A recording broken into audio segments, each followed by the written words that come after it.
सतगुरुदेव की जय। सर्वसंग से प्रार्थना है। सत्संग प्रारंभ हो रहा है। कृपया सत्संग स्थल पर शांतिपूर्वक विराजमान होकर के श्रद्धा से सत्संग सुने। परमेश्वर की प्यारी आत्माओं से पुनर्निवेदन है, सत्संग प्रारंभ हो रहा है। कृपया सत्संग स्थल पर शांतिपूर्वक विराजमान होकर के श्रद्धा से सत्संग सुने। सत्संग के दौरान कोई भी भक्तात्मा अन्य कोई बातचीत ना करे, सत्संग में ध्यान रखे। कोई भी भक्तात्मा सत्संग के दौरान अनावश्यक बाहर पंडाल से बाहर ना घूमे, ना बैठे। सभी भक्तों से प्रार्थना है, बहनों और भाइयों से, कि सत्संग के दौरान अनावश्यक कोई भी भक्त पंडाल से बाहर ना बैठे। केवल सेवादार अपनी सेवा भी करते रहे, सत्संग भी सुनते रहे। सत्संग के मां बैठकर कोई बात चलावे और यानी जिस दौरान सत्संग हो रहा हो, उस अपराधी आत्मा को 3 लोक नहीं ठोरे। ये परमात्मा की वचन दास एज ए स्पीकर बोल रहा है, एज ए टेप रिकॉर्डर बोल रहा है। आदेश परमात्मा का चल रहा होता है, और जो आत्मा अपने परमात्मा के आदेश को ध्यान से नहीं सुनता है, उसको अपराधी बताया है। तो इसलिए सत्संग को बहुत महत्व देना चाहिए आपने, और ध्यान से एकाग्रचित से एक एक बात सुननी चाहिए। सत सही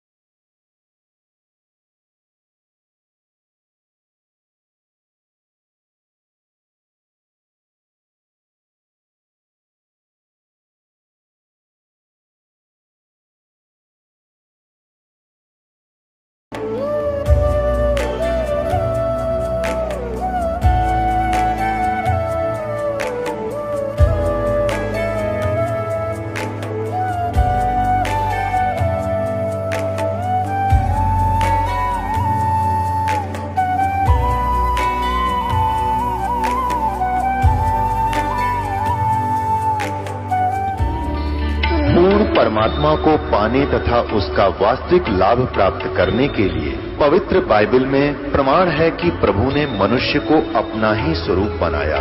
6 दिन में सृष्टि रचकर 7वें दिन विश्राम किया।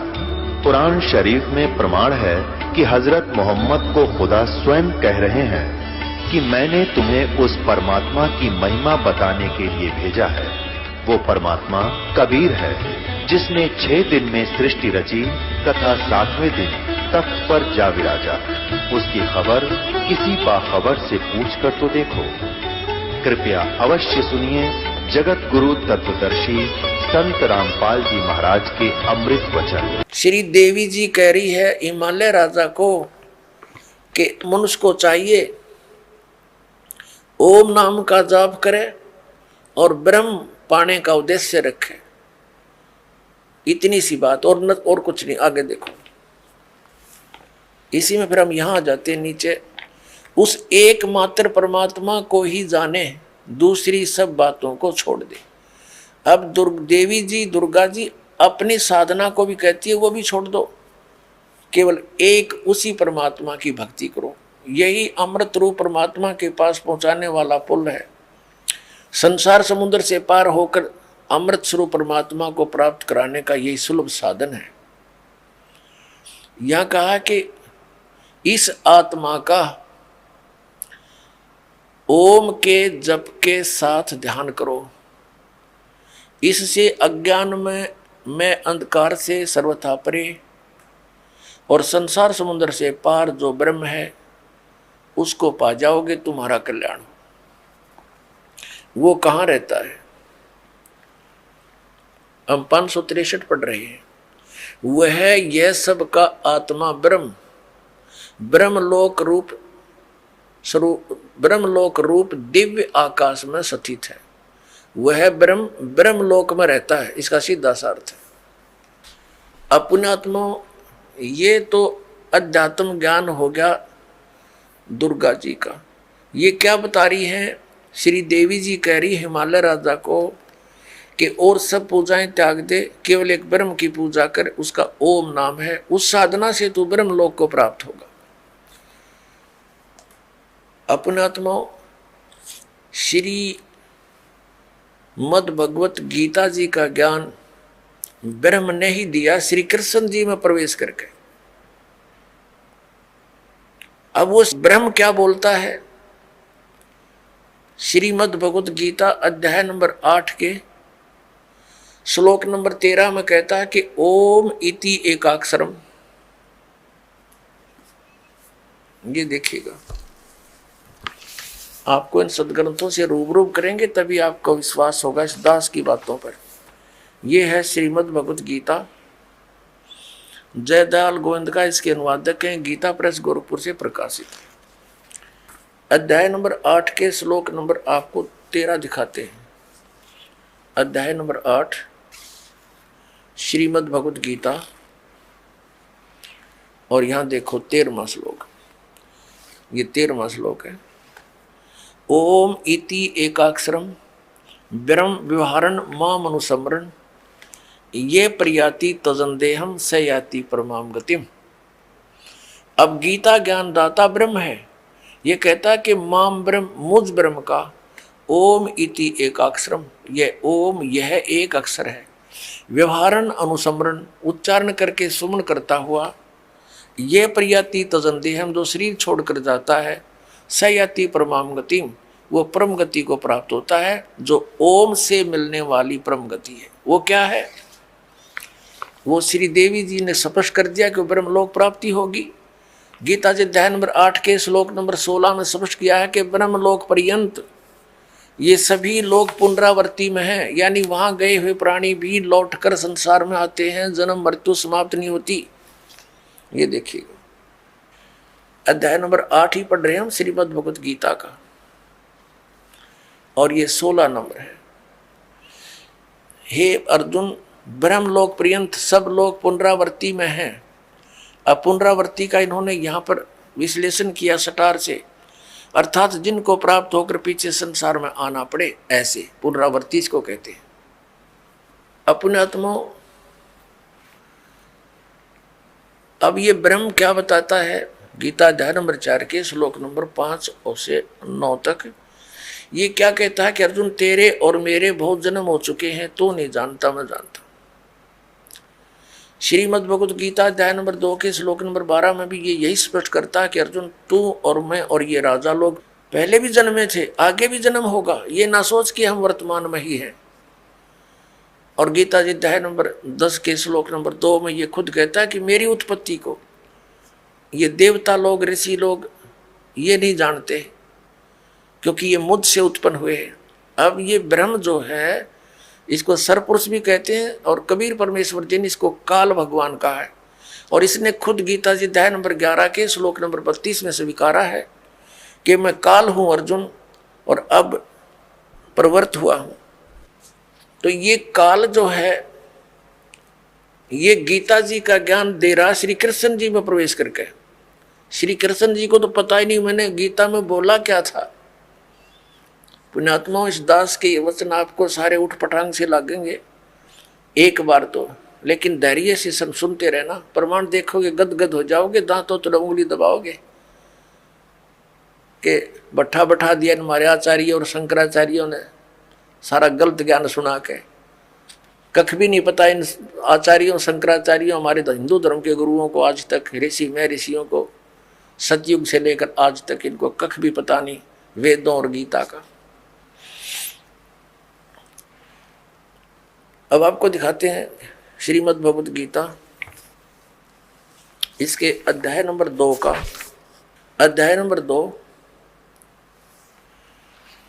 श्रीमद् भगवत गीता श्लोक नंबर 12। न तो ऐसा ही है कि मैं किसी काल में नहीं था, अथवा तू नहीं था, अथवा ये राजा लोग नहीं थे। और न ऐसा ही है कि इससे आगे हम सब नहीं रहेंगे। आगे देखो, ये देखिएगा, ये है गीता अध्याय नंबर 4 और श्लोक नंबर ये 5 है। यहाँ से इसका अनुवाद इन्होंने यहाँ किया है। हे परंतम अर्जुन, मेरे और तेरे बहुत से जन्म हो चुके हैं, उन सबको तू नहीं जानता, मैं जानता हूं। फिर यहां 9वें में क्या कहा कि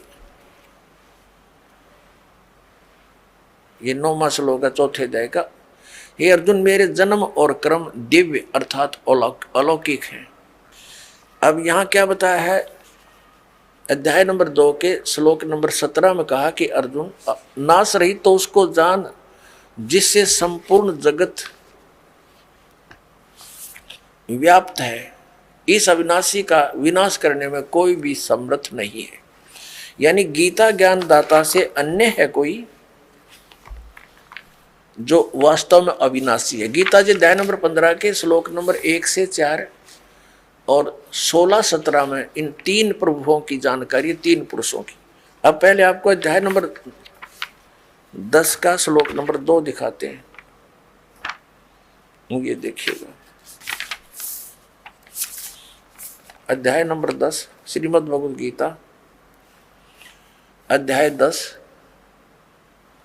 और श्लोक 2 में मेरी उत्पत्ति को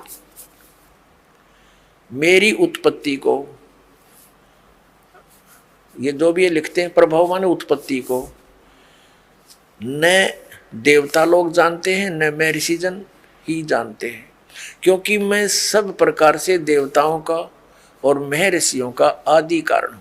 अब ये क्या स्पष्ट हो गया कि गीता ज्ञान दाता ये ब्रह्म है, सरपुरुष है। श्री कृष्ण जी में प्रवेश करके ये बोल रहा है, ये कहता है मेरा जन्म तो हुआ है, उत्पत्ति तो हुई है, लेकिन ये ब्रह्मा विष्णु महेश और ये ऋषि नहीं जानते, क्योंकि ये इससे ही उत्पन्न हुए हैं। ये इसकी संतान है। ब्रह्मा विष्णु महेश इस ब्रह्म के पुत्र हैं और दुर्गा इन ब्रह्मा विष्णु महेश जी की माता है, श्री दुर्गा जी। अब गीता ज्ञान दाता ने, ब्रह्म ने स्पष्ट कर दिया कि मैं नाशवान हूं, मेरी तो जन्म मृत्यु होती है, तो इसके साधक की भी जन्म मृत्यु होगी, क्योंकि ब्रह्मलोक में जाएगा और ब्रह्मलोक में गया हुआ प्राणी फिर जन्म मृत्यु में आता है।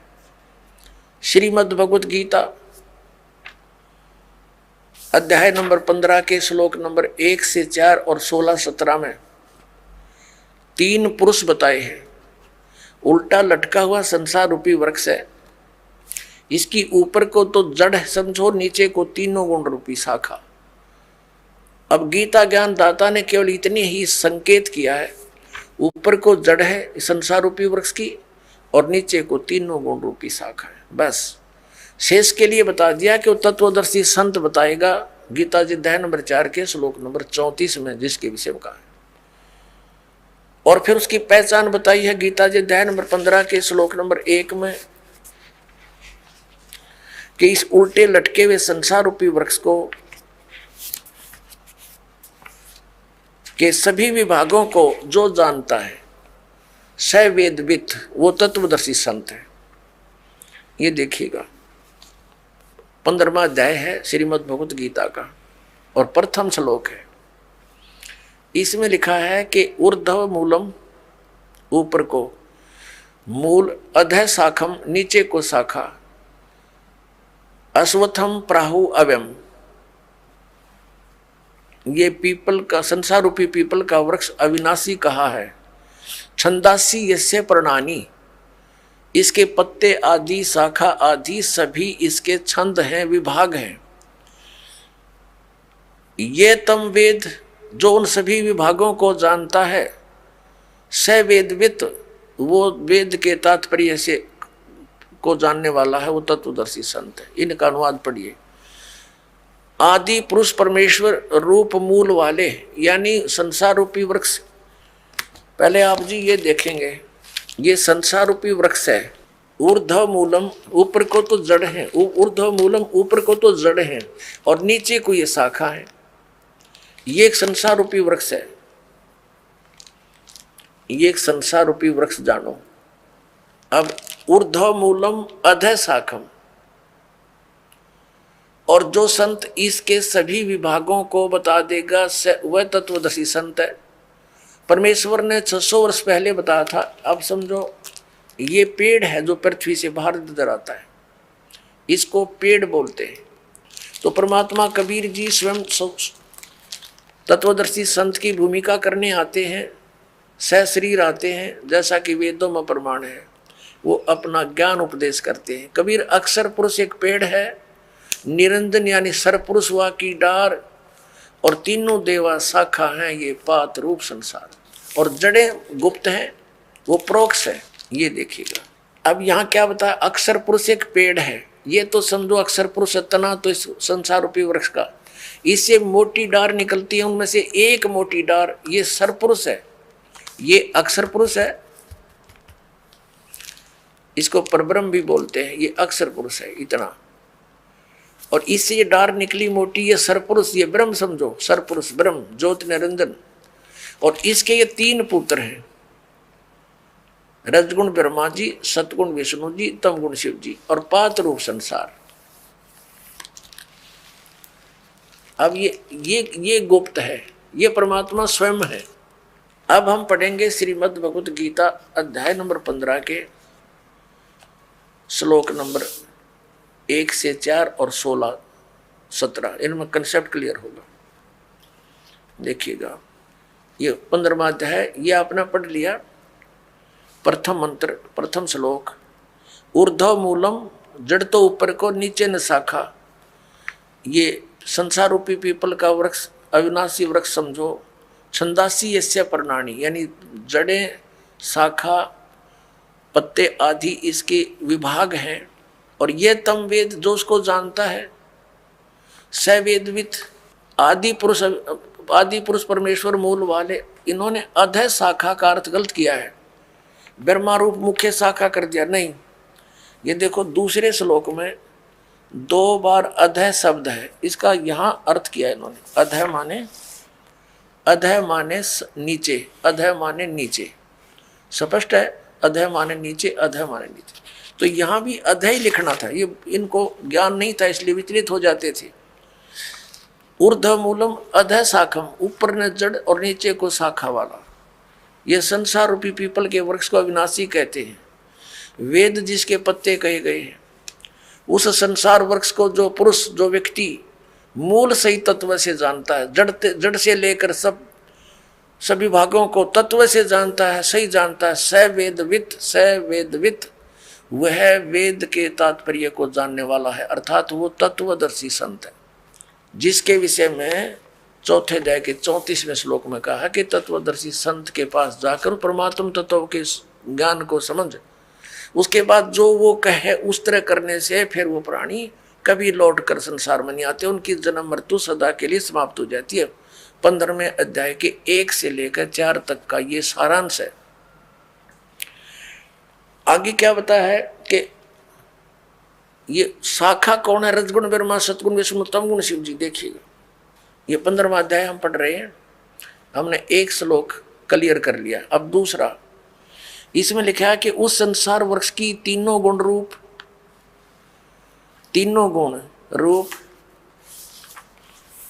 ये शाखा, ये विषय भोग रूप, विषय पर वाला, विषय विकारों वाली, ये तो देव मनुष्य रखिए तीनों नाप लिखा है, ये शाखा है। अधः माने नीचे, ऊर्ध्व माने ऊपर फैली हुई है। मनुष्य लोक में कर्मों के अनुसार बांधने वाली भी ये मूलानी यानी मुख्य कारण है, नीचे और ऊपर फैली हुई है, सब जगह नहीं, केवल नीचे और ऊपर। अब यहाँ ये कंसेप्ट क्लियर करना पड़ेगा। अब ये स्पष्ट करना पड़ेगा कि रजगुण ब्रह्मा जी, सतगुण विष्णु जी, तमगुण शिव जी है। इसके लिए देखिएगा मार्कंडेय पुराण, ये मार्कंडेय पुराण, और ये कहाँ से प्रकाशित है, गीता प्रेस गोरखपुर से। प्रकाशक मुद्रक हैं गीता प्रेस गोरखपुर, गोविंद भवन कार्यालय कोलकाता का संस्थान।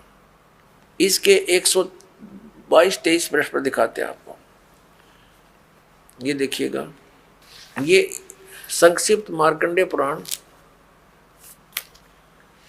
पृष्ठ 122 से हम प्रारंभ करेंगे। यहां लिखा है कि मार्कंडेय जी बोले, मार्कंडेय जी ज्ञान दे रहे हैं। अब हम 123 पर आ जाते हैं। 123 पर यहां आ गया, रजोगुण प्रधान ब्रह्मा, तमोगुण प्रधान रुद्र और सत्व प्रधान विश्वपालक विष्णु है। यही 3 देवता है और यही 3 गुण है। अपने आत्माओं, ये हमारे धर्मगुरु आचार्य शंकराचार्य मंडलेश्वर,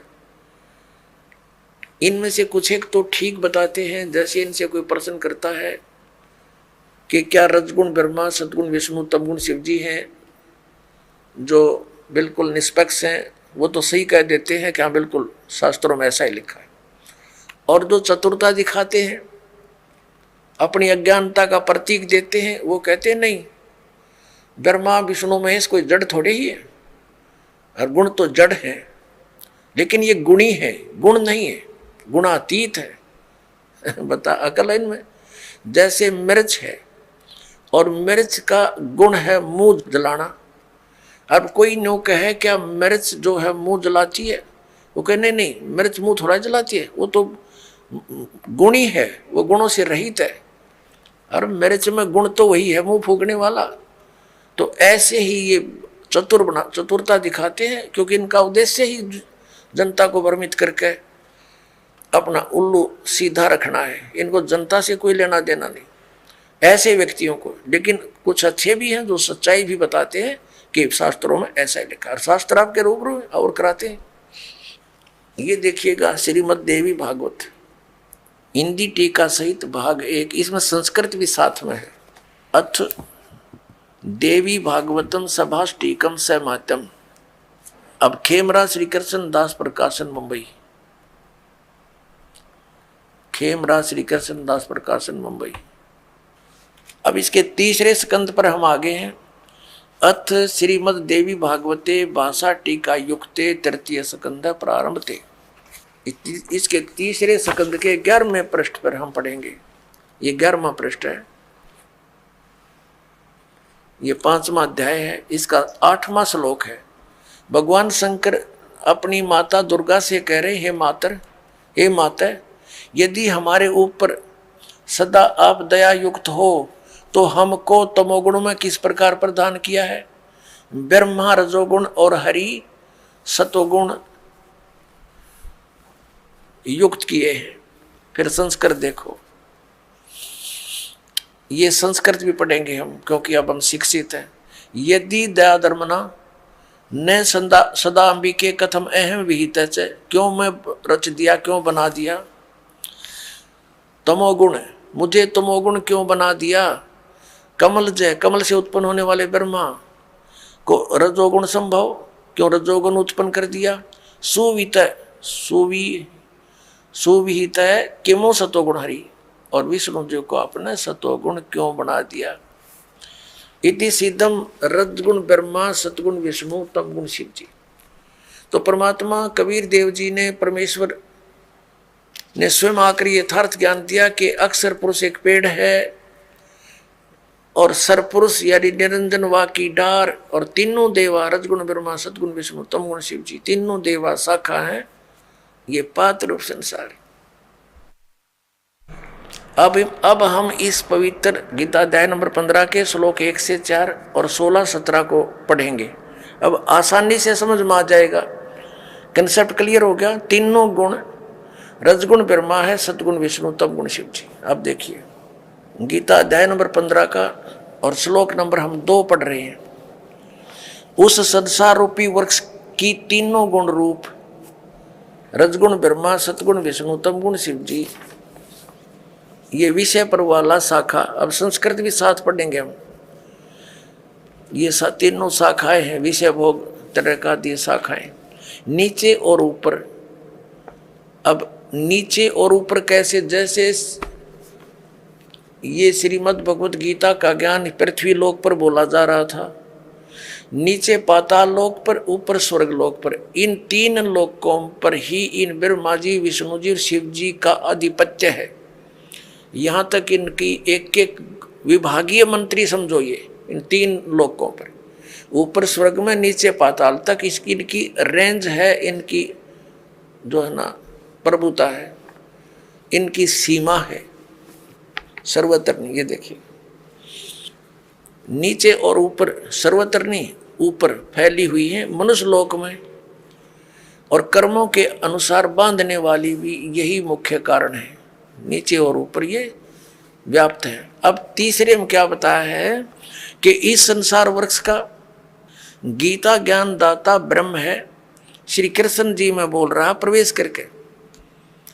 और ये क्या बताता है कि संसार रूपी वृक्ष की जो मैं जानकारी इस अध्यात्म ज्ञान में दे रहा हूं, गीता जी के डिस्कशन में, तेरी मेरी चर्चा में मैं कंप्लीट नहीं बता पाऊंगा, क्योंकि मुझे इसका पूर्ण ज्ञान नहीं है। देखना अध्याय नंबर 15 का श्लोक 3 पढ़ रहे हैं। इस संसार वृक्ष का स्वरूप, संसार वृक्ष का स्वरूप जैसा कहा है वैसा यहाँ विचार काल में, तेरे मेरी चर्चा में, गीता जी के डिस्कशन में नहीं पाया जाता। यानी मैं नहीं जानता इस पूरे संसार के आदि और अंत को, संसार रूपी वृक्ष के यानी सब ब्रह्मांडों के बारे में नहीं कंप्लीट जानता, क्योंकि न तो इसका आदि और न अंत, और तथा न इसकी अच्छी प्रकार से स्थिति है। इसलिए इस सुविरुद्ध मूलम यानी जड़ जो है वो परमात्मा है, वो अविनाशी है, उसका लोक भी अविनाशी है। अति दृढ़ मूल वाले यानी इस अविनाशी मूल वाले संसार रूपी पीपल के वृक्ष को दृढ़ माने दृढ़, असंग शस्त्रेण का अर्थ इन्होंने कर दिया वैराग रूप शस्त्र द्वारा नहीं, तत्व ज्ञान रूपी शस्त्र द्वारा काट कर यानी अच्छी तरह समझ कर। अब चौथे में क्या कहा है, 15वें अध्याय का 4था श्लोक। उसके पश्चात उस परम पद रूप परमेश्वर को भली भांति खोजना चाहिए, जिसमें गए हुए पुरुष फिर लौटकर संसार में नहीं आते, और जिस परमेश्वर से इस पुरातन संसार रूपी वृक्ष की प्रवृत्ति विस्तार को प्राप्त हुई है, उसी आदि पुरुष नारायण यानी परम अक्षर ब्रह्म की शरण में मैं हूं। इस प्रकार दृढ़ निश्चय करके उस परमेश्वर का ही मनन और निधि ध्यान करना चाहिए। अब इसमें क्या स्पष्ट हो गया कि गीता ज्ञान दाता कहता है कि मैं कंप्लीट नॉलेज नहीं रखता, और तत्वदर्शी संतों के पास जाकर उनको समझ, उसके पश्चात परमेश्वर के उस परम पद की खोज करनी चाहिए, जहां जाने के बाद साधक लौट कर फिर कभी संसार में नहीं आते, यानी उनका पूर्ण मोक्ष होता। गीता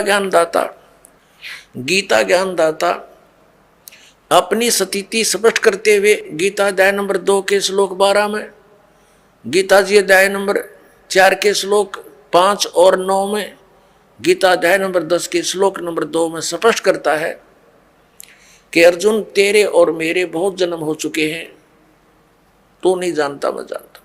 इससे सिद्ध है कि ये तो नासवान है, स्पष्ट हुआ।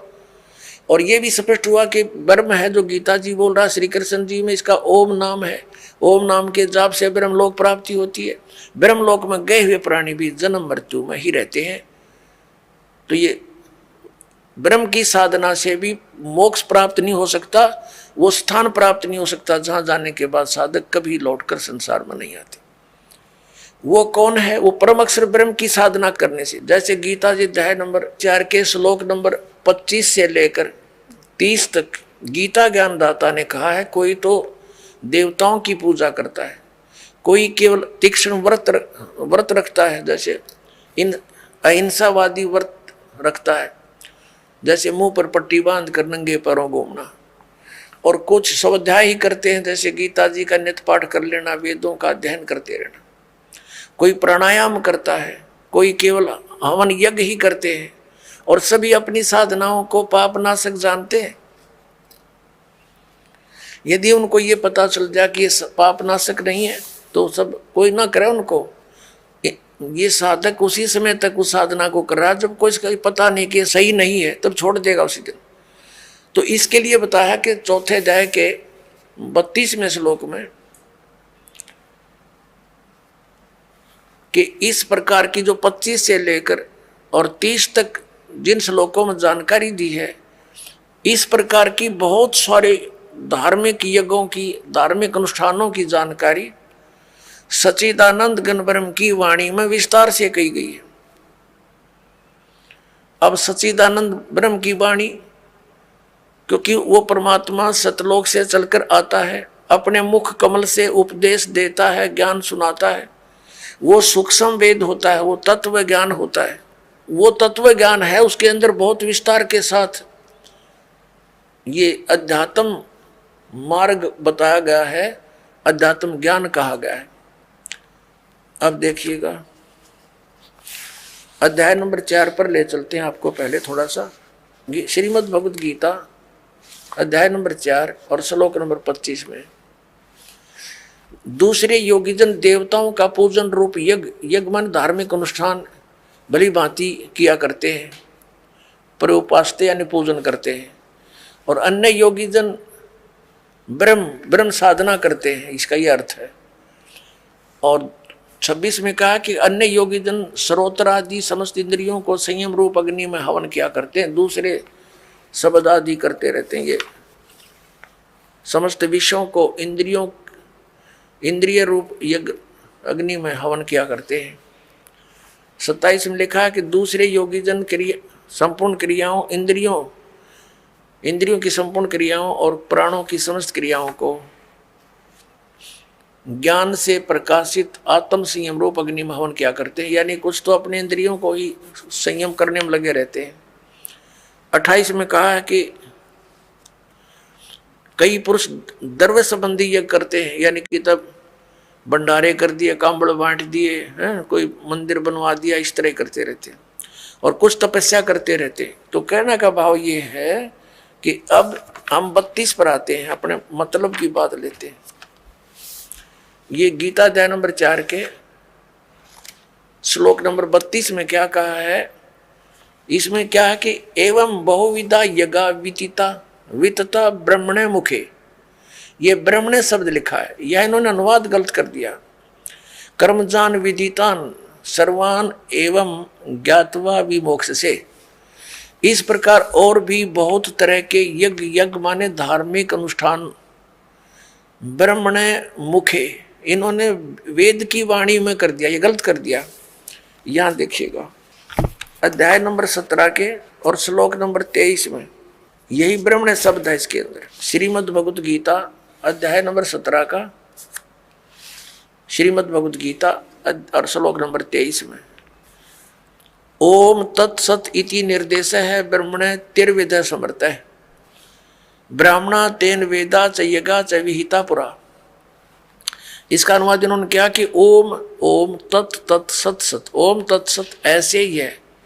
3 प्रकार का ब्रह्मणे माने सच्चिदानंद घन ब्रह्म का नाम कहा है।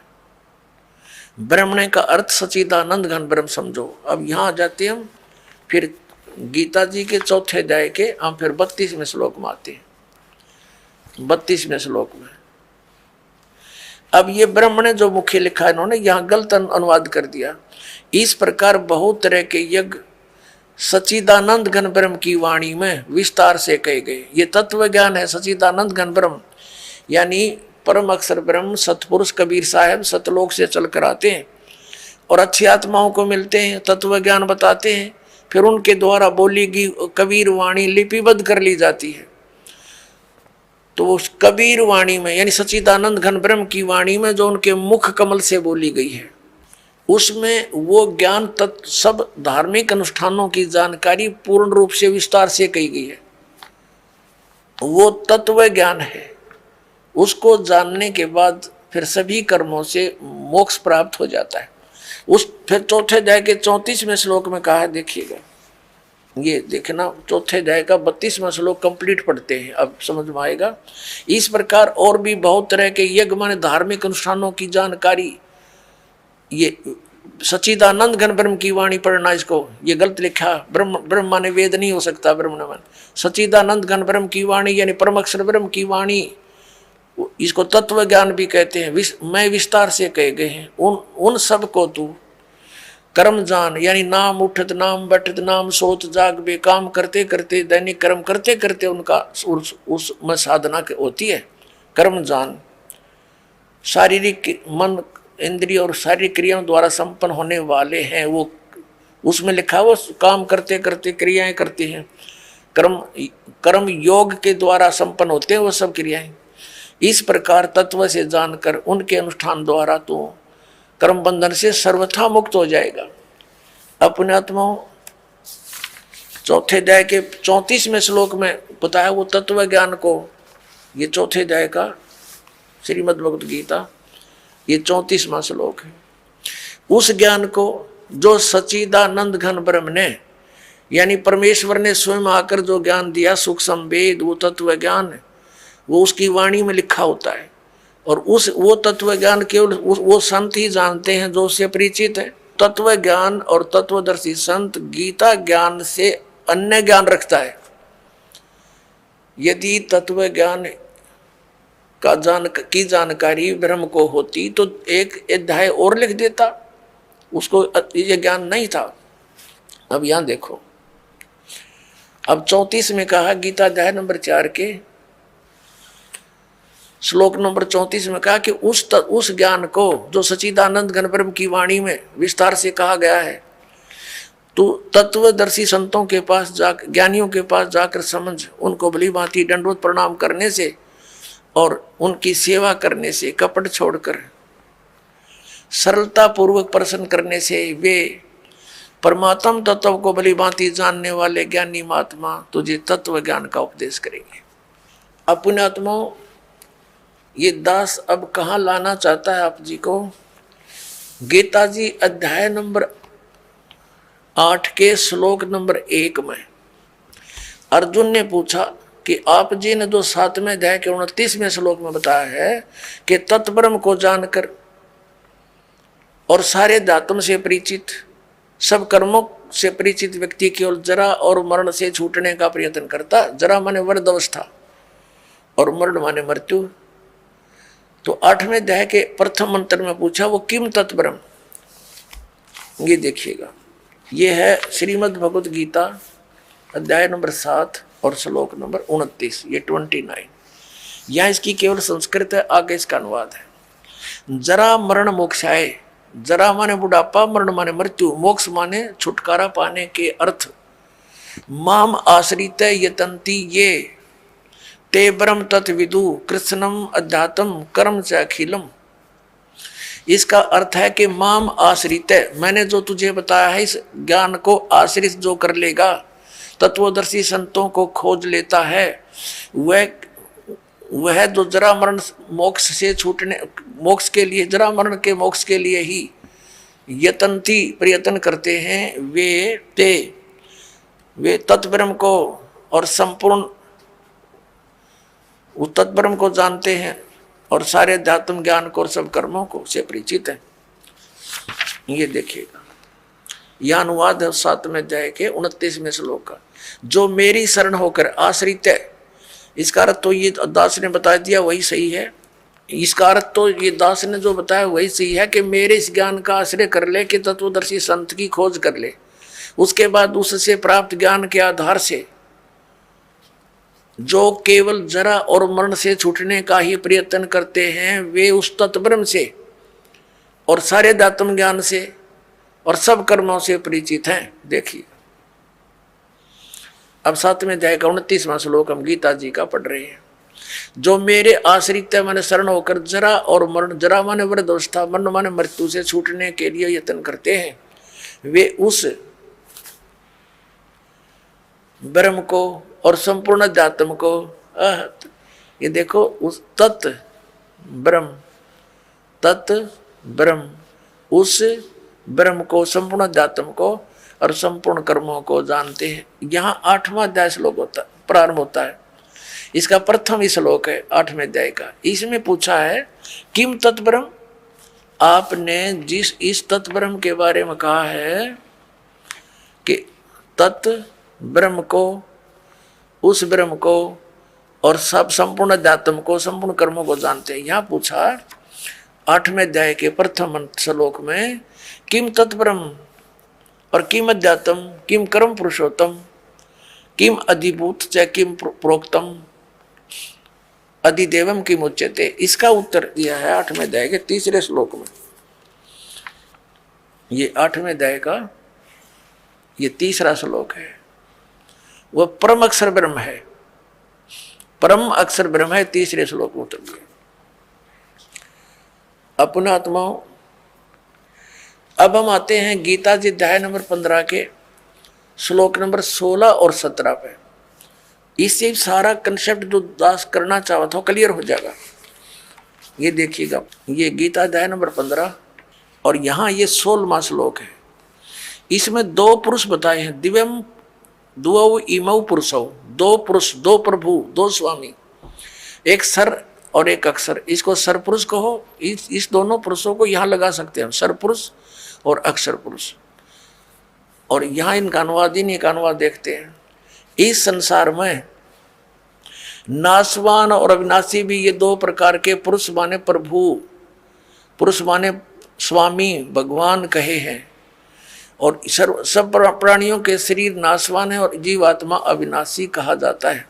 इसका भावार्थ ये है, एक सरपुरुष तो ये ब्रह्म है, अक्षर पुरुष ये परब्रह्म है, सरपुरुष जो है ये ब्रह्म 21 ब्रह्मांड का स्वामी है, और अक्षर पुरुष ये 7 संग ब्रह्मांड का स्वामी है।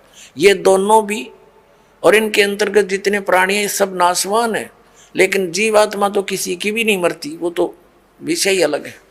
अब ये स्पष्ट कर दिया, ये तो दोनों नाशवान है, सरपुरुष भी और अक्षर पुरुष भी। भले ही अक्षर माने अविनाशी होता है, लेकिन इसकी बहुत ज्यादा लंबी आयु है, जिस कारण से इसको अक्षर कह रहे हैं, लेकिन ये वास्तव में अविनाशी नहीं है। इसका कंसेप्ट 15वें अध्याय के 17वें श्लोक में स्पष्ट कर दिया कि उत्तम पुरुष तू अन्य और परमात्मा इति उदाहरते। देखना 15वें अध्याय का हमने 16वां पढ़ लिया, 17वां पढ़ेंगे। उत्तम पुरुष तू अन्य परमात्मा इति उदाहरते, यह लोग तरम आविश्य विवर्ती अवय ईश्वर है। उत्तम पुरुष यानी श्रेष्ठ परमात्मा तो इन दोनों से कोई अलग है। 2 पुरुष 16वें में कहे उनसे अन्य है, और जो तीनों लोकों में प्रवेश करके सबका धारण पोषण करता है, अविनाशी परमेश्वर परमात्मा इस प्रकार कहा गया है। अपने आत्माओं, अभी आपने उल्टा लटका हुआ संसार रूपी वृक्ष देखा, ये देखिएगा, ये उल्टा लटका हुआ संसार रूपी वृक्ष है, और इसके ऊपर न जड़ नीचे को 3 गुण रूपी शाखा है। तो जड़ से ही पूरे वृक्ष को आहार मिलता है, तीनों लोकों में प्रवेश करके सबका धारण पोषण ये मूल रूपी परमात्मा परम अक्षर ब्रह्म ही सब संसार का धारण पोषण करता है। ये संसार रूपी वृक्ष है। संसार रूपी वृक्ष की जो मूल है परम अक्षर ब्रह्म, ये देखो श्रीमद् भगवत गीता अध्याय नंबर हम 15 का और श्लोक नंबर हम ये 17वां पढ़ रहे हैं। उत्तम पुरुष है तू अन्य परमात्मा इति उदाहरते। उत्तम पुरुष यानी श्रेष्ठ परमात्मा प्रभु तो कोई और है, इन ऊपर वाले से दोनों से 16 वर्णित से अलग है, और उसी को परमात्मा कहा जाता है। यह लोक तरम आविश्य विवर्ती, जो तीनों लोकों में प्रवेश करके सबका धारण पोषण करता है, वो वास्तव में अविनाशी भगवान है, वो अविनाशी परमात्मा। ये देखिए उत्तम पुरुष है तू अन्य परमात्मा, उत्तम पुरुष तो पुरुषोत्तम, उत्तम पुरुष यानी पुरुषोत्तम सही भगवान तो कोई और ही है, जो तीनों लोकों प्रवेश करके और सबका धारण पोषण करता, वो है अविनाशी परमात्मा वास्तव में। अपने आत्मा जो दास निष्कर्ष निकालना चाह रहा है अब निकल रहा है। अब जो प्रसंग चला था कि विष्णु जी तो कह रहे हैं मैं दुर्गा से ऊपर किसी को नहीं मानता, मेरे आध्यात्मिक ज्ञान के जितना मुझे है, मेरे ज्ञान में दुर्गा से ऊपर कोई भगवान नहीं। विष्णु जी कह रहे मैं दुर्गा की भक्ति करता रहता हूँ, और हमारे आचार्य शंकराचार्य कहते हैं ये अपने स्वरूप की भक्ति करते हैं, ये किसी की भक्ति नहीं करते। कोई कह को राम की भक्ति करता है, राम श्री शंकर की करता है। ये इनकी दंत कथा लोकवेद था। अब दुर्गा जी ने स्पष्ट कर दिया, वो कहती है ब्रह्म की पूजा करो, मेरी पूजा भी छोड़ दो। उसका ओम नाम है, ओम नाम के जाप से ब्रह्म लोक प्राप्ति होगी। गीता जी ने स्पष्ट कर दिया कि गीता ज्ञानदाता ब्रह्म है, उसका एक ओम अक्षर है, उसकी साधना करने वाला ब्रह्मलोक में जाता है। ब्रह्मलोक में गए हुए प्राणी फिर जन्म मृत्यु में आते हैं, ये सथाई मोक्ष नहीं। अब गीता ज्ञानदाता 18वें अध्याय के 62वें श्लोक में और गीता अध्याय नंबर 15 के 1 से 4 में और 18वें अध्याय के 62 और 66 में, इन श्लोकों में ये स्पष्ट कर रहा कि उस परमेश्वर की भक्ति करनी चाहिए, उस परम अक्षर ब्रह्म की, जो 8वें अध्याय के 3रे श्लोक में जिसके विषय में कहा है, उसकी भक्ति करनी चाहिए। उसकी साधना करने से प्राणी कभी लौटकर संसार में नहीं आता, परमेश्वर के उस परम पद की प्राप्ति हो जाती है। और गीता जी अध्याय नंबर 18 के श्लोक नंबर 62 में कहा कि तू सर्वभाव से उस परमेश्वर की शरण में जा, उसकी कृपा से तू परम शांति को और सनातन परम धाम को प्राप्त होगा, यानी फिर कभी जन्म मृत्यु नहीं होगी। अपनी इसने स्पष्ट कर दी, तेरी और मेरी जन्म मृत्यु सदा बनी रहेगी। अपनात्मा आज सुबह भी यही विषय रहा था, लेकिन जब तक ये ग्रंथ रूबरू नहीं हो जाते तब तक हमें विश्वास नहीं होता, क्योंकि हम दूध के जले हुए और छाछ को भी फूंक मार कर पीते हैं। तो दास चाहता कि आपको इतना दृढ़ कर दूं कि आप सदग्रंथों को देखकर बिल्कुल पक्के हो जाओ और फिर त्याग दोगे उन नकली गुरुओं, आचार्यों और शंकराचार्यों को, और अपना कल्याण कराओगे। श्रीमद् भगवत गीता अध्याय नंबर 8 के श्लोक नंबर 3 में स्पष्ट हो गया कि वो परम अक्षर ब्रह्म है। श्रीमद् भगवत गीता अध्याय नंबर 15 के श्लोक नंबर 1 से 4 और 16-17 में स्पष्ट हो गया कि ऊपर को जड़ तो पूर्ण परमात्मा है, अक्षर पुरुष उसका तना है, सरपुरुष डार है, तीनों गुण रजगुण ब्रह्मा सदगुण विष्णु तम गुण शिव जी, ये संसार रूपी वृक्ष की शाखा है। और ये भी स्पष्ट हो गया कि सबका धारण पोषण करने वाला और वास्तव में अविनाशी परमात्मा परम अक्षर पुरुष है, परम अक्षर ब्रह्म है। अब गीता अध्याय नंबर 8 के श्लोक नंबर 5 में और 7 में गीता ज्ञानदाता अपनी साधना के लिए कहता मेरी भक्ति कर। उसके लिए मंत्र इसने बता दिया 8वें अध्याय के 13वें श्लोक में कि मेरा एक ओम अक्षर है, नथिंग एल्स, और मेरी भक्ति करनी है तो ओम अक्षर है तो मुझे प्राप्त होगा, लेकिन युद्ध करना पड़ेगा। और परम अक्षर ब्रह्म की शरण में जाना है, उसकी भक्ति करनी है तो उसका मंत्र बता दिया 17वें अध्याय के 23वें श्लोक में, ओम तत्सत इति निर्देश है ब्रह्मण त्रिविध समृत है। ब्रह्मण माने उस परम अक्षर ब्रह्म के पाने की उसकी भक्ति का केवल ओम तत्सत इन 3 मंत्र के जाप का सिमरण करने का, 3 प्रकार से सिमरण करने का आदेश है, निर्देश। निर्देश माने फाइनल फैसला, नथिंग एल्स। तो उसकी साधना करने से तो वो 8वें अध्याय के 8, 9, 10 श्लोक में कहा कि उसकी भक्ति करेगा तो उस परमात्मा को, परम अक्षर ब्रह्म को प्राप्त होगा। जब उसकी साधना करने से वहां प्राणी चला जाता, जहां जाने के बाद फिर लौटकर संसार में नहीं आते। और ये हमारे अज्ञानी आचार्य शंकराचार्य, तत्वज्ञानहीन प्राणी, मंडलेश्वर, ये कहते हैं हमारे धर्मगुरु कि श्री कृष्ण जी अपने बारे में कह रहे, हर इसमें कंसेप्ट क्लियर कर रखा है, 2 परमात्मा, नारे नारे 3 बोले हैं, 3 बताए हैं, लेकिन 2 का ही अधिक रोल है, क्योंकि हम सरपुरुष के लोक में रहते हैं और परम अक्षर ब्रह्म के लोक में हमने जाना है। उसकी साधना है, लेकिन बीच में एक थोड़ा सा इंटरफेरेंस है इसकी, अक्षर पुरुष के, इसके 7 संग ब्रह्मंडों से हमने पार कर होना है। उसके लिए इसका ये ओम तो ये सीधा ही मंत्र है ब्रह्म का, तत् ये सांकेतिक है अक्षर पुरुष का, और सत भी सांकेतिक है परम अक्षर पुरुष, परम अक्षर ब्रह्म का। तो इन 3 मंत्रों के साधना से हम यहाँ से पूर्ण मोक्ष प्राप्त करके उस लोक में चले जाएंगे, जहाँ जाने के बाद साधक फिर कभी लौट कर नहीं आता। तो ये इस पूरी श्रीमद् भगवत गीता का निष्कर्ष आपके सामने, आप थोड़ा संकेत दिखा और देता हूँ। देखिएगा गीता अध्याय नंबर 8 का हमने यहाँ तक पढ़ लिया था कि वो परम अक्षर ब्रह्म है। ये तीसरे श्लोक में वह परम अक्षर ब्रह्म है जो गीता ज्ञान दाता से अन्य है।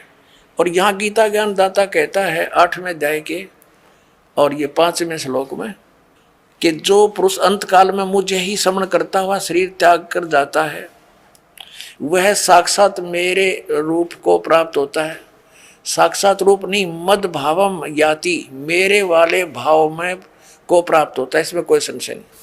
अब 7वें श्लोक में क्या कहा 8वें अध्याय के में, 8वें अध्याय के गीता जी और 7वें में क्या कहा कि इसलिए अर्जुन तू सब समय में मेरा समन कर और युद्ध भी कर। युद्ध तक करना पड़ेगा, मेरी शरण में रहेगा। तो स्वामी कौन है? वो ब्रह्म है जिसको ज्योत स्वरूपी निरंजन अर्थात काल भी कहते हैं। इसको ये डर बना रहता है कि कहीं मेरे अंतर्गत जितने भी ये प्राणी फंसे हुए हैं इनको परमात्मा का वास्तविक ज्ञान ना हो जाए। यदि इनको वास्तविक ज्ञान हो गया और जो सुख में सथल है सत्यलोक अविनाशी परमात्मा का जो शाश्वत स्थान है जहाँ कोई दुख नहीं, वहाँ वृद्धावस्था और मृत्यु नहीं, इसको डर बना रहता है कि यदि इनको उस स्थान का पता लग गया तो यहाँ कोई नहीं रहेगा।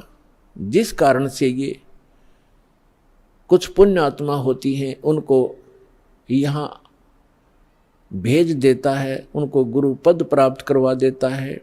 फिर वो शास्त्र विरुद्ध साधना बता के पूरे मानव मात्र को भ्रमित कर देते हैं। उसके लिए परमात्मा आते हैं।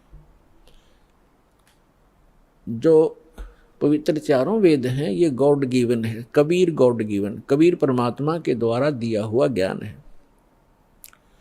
इस काल ने 5वां वेद समाप्त कर दिया जिसको सूक्ष्म वेद कहते हैं, जिसको तत्व ज्ञान कहते हैं।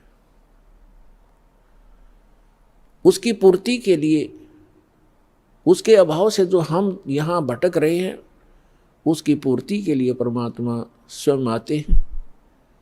परमात्मा को आज तक जितने भी ऋषि महर्षि, जितने भी धर्म ग्रंथ हैं,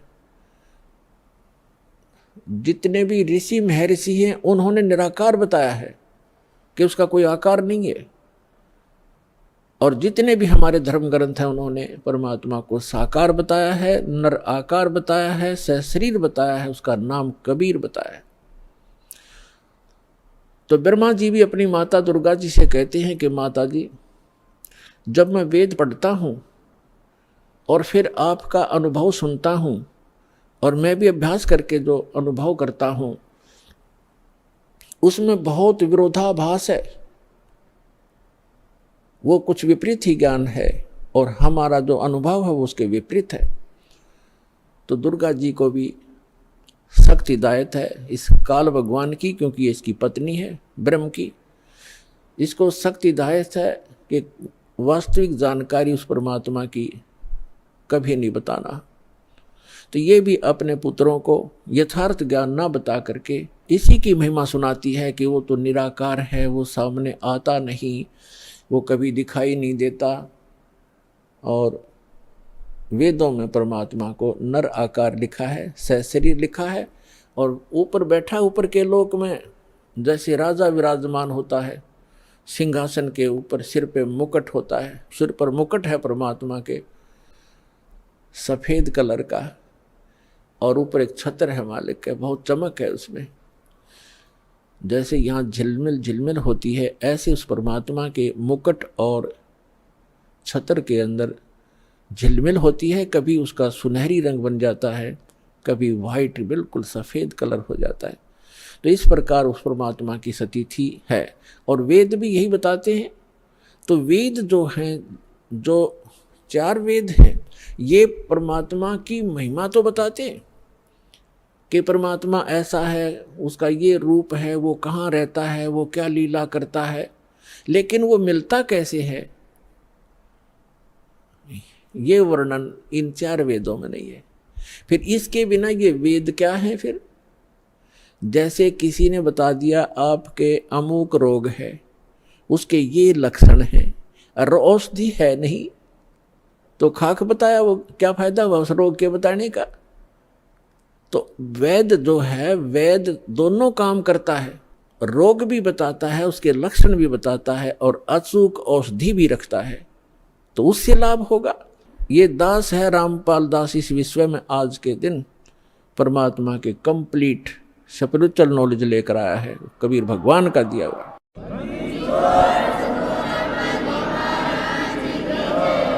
और परमात्मा स्वयं आते हैं, वो ज्ञान देते हैं। जैसे ऋग्वेद मंडल नंबर 9 सूक्त नंबर 86 के 86 के मंत्र 26 और 27 में, ऋग्वेद मंडल नंबर 9 सूक्त 54 के मंत्र 3 में, ऋग्वेद मंडल नंबर 9 सूक्त 82 के 82 के मंत्र नंबर 1, 2, 3 में, ऋग्वेद मंडल नंबर 9 सूक्त 94 के मंत्र 1 में, ऋग्वेद मंडल नंबर 9 सूक्त 95 के मंत्र 2 में, ऋग्वेद मंडल नंबर 9 और सूक्त 20 मंत्र 1 में, ऋग्वेद मंडल नंबर 9 सूक्त 1 मंत्र 8 और 9 में, ऋग्वेद मंडल नंबर 9 सूक्त 96 यानी 96 के मंत्र 16 से लेकर 20 में, और भी अनेक स्थानों पर ये स्पष्ट किया हुआ वेदों में कि वो परमात्मा ऊपर के लोकों में रहता है और वहाँ राजा के समान सिंहासन पर विराजमान है। देखने में राजा के तुल्य है, सुंदर शरीर है, नर आकार है, वहाँ से शरीर चल कर आता है।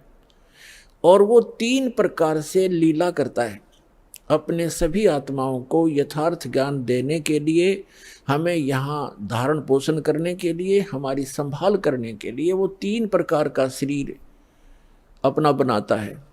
एक रूप में परमात्मा स्थायी रहते हैं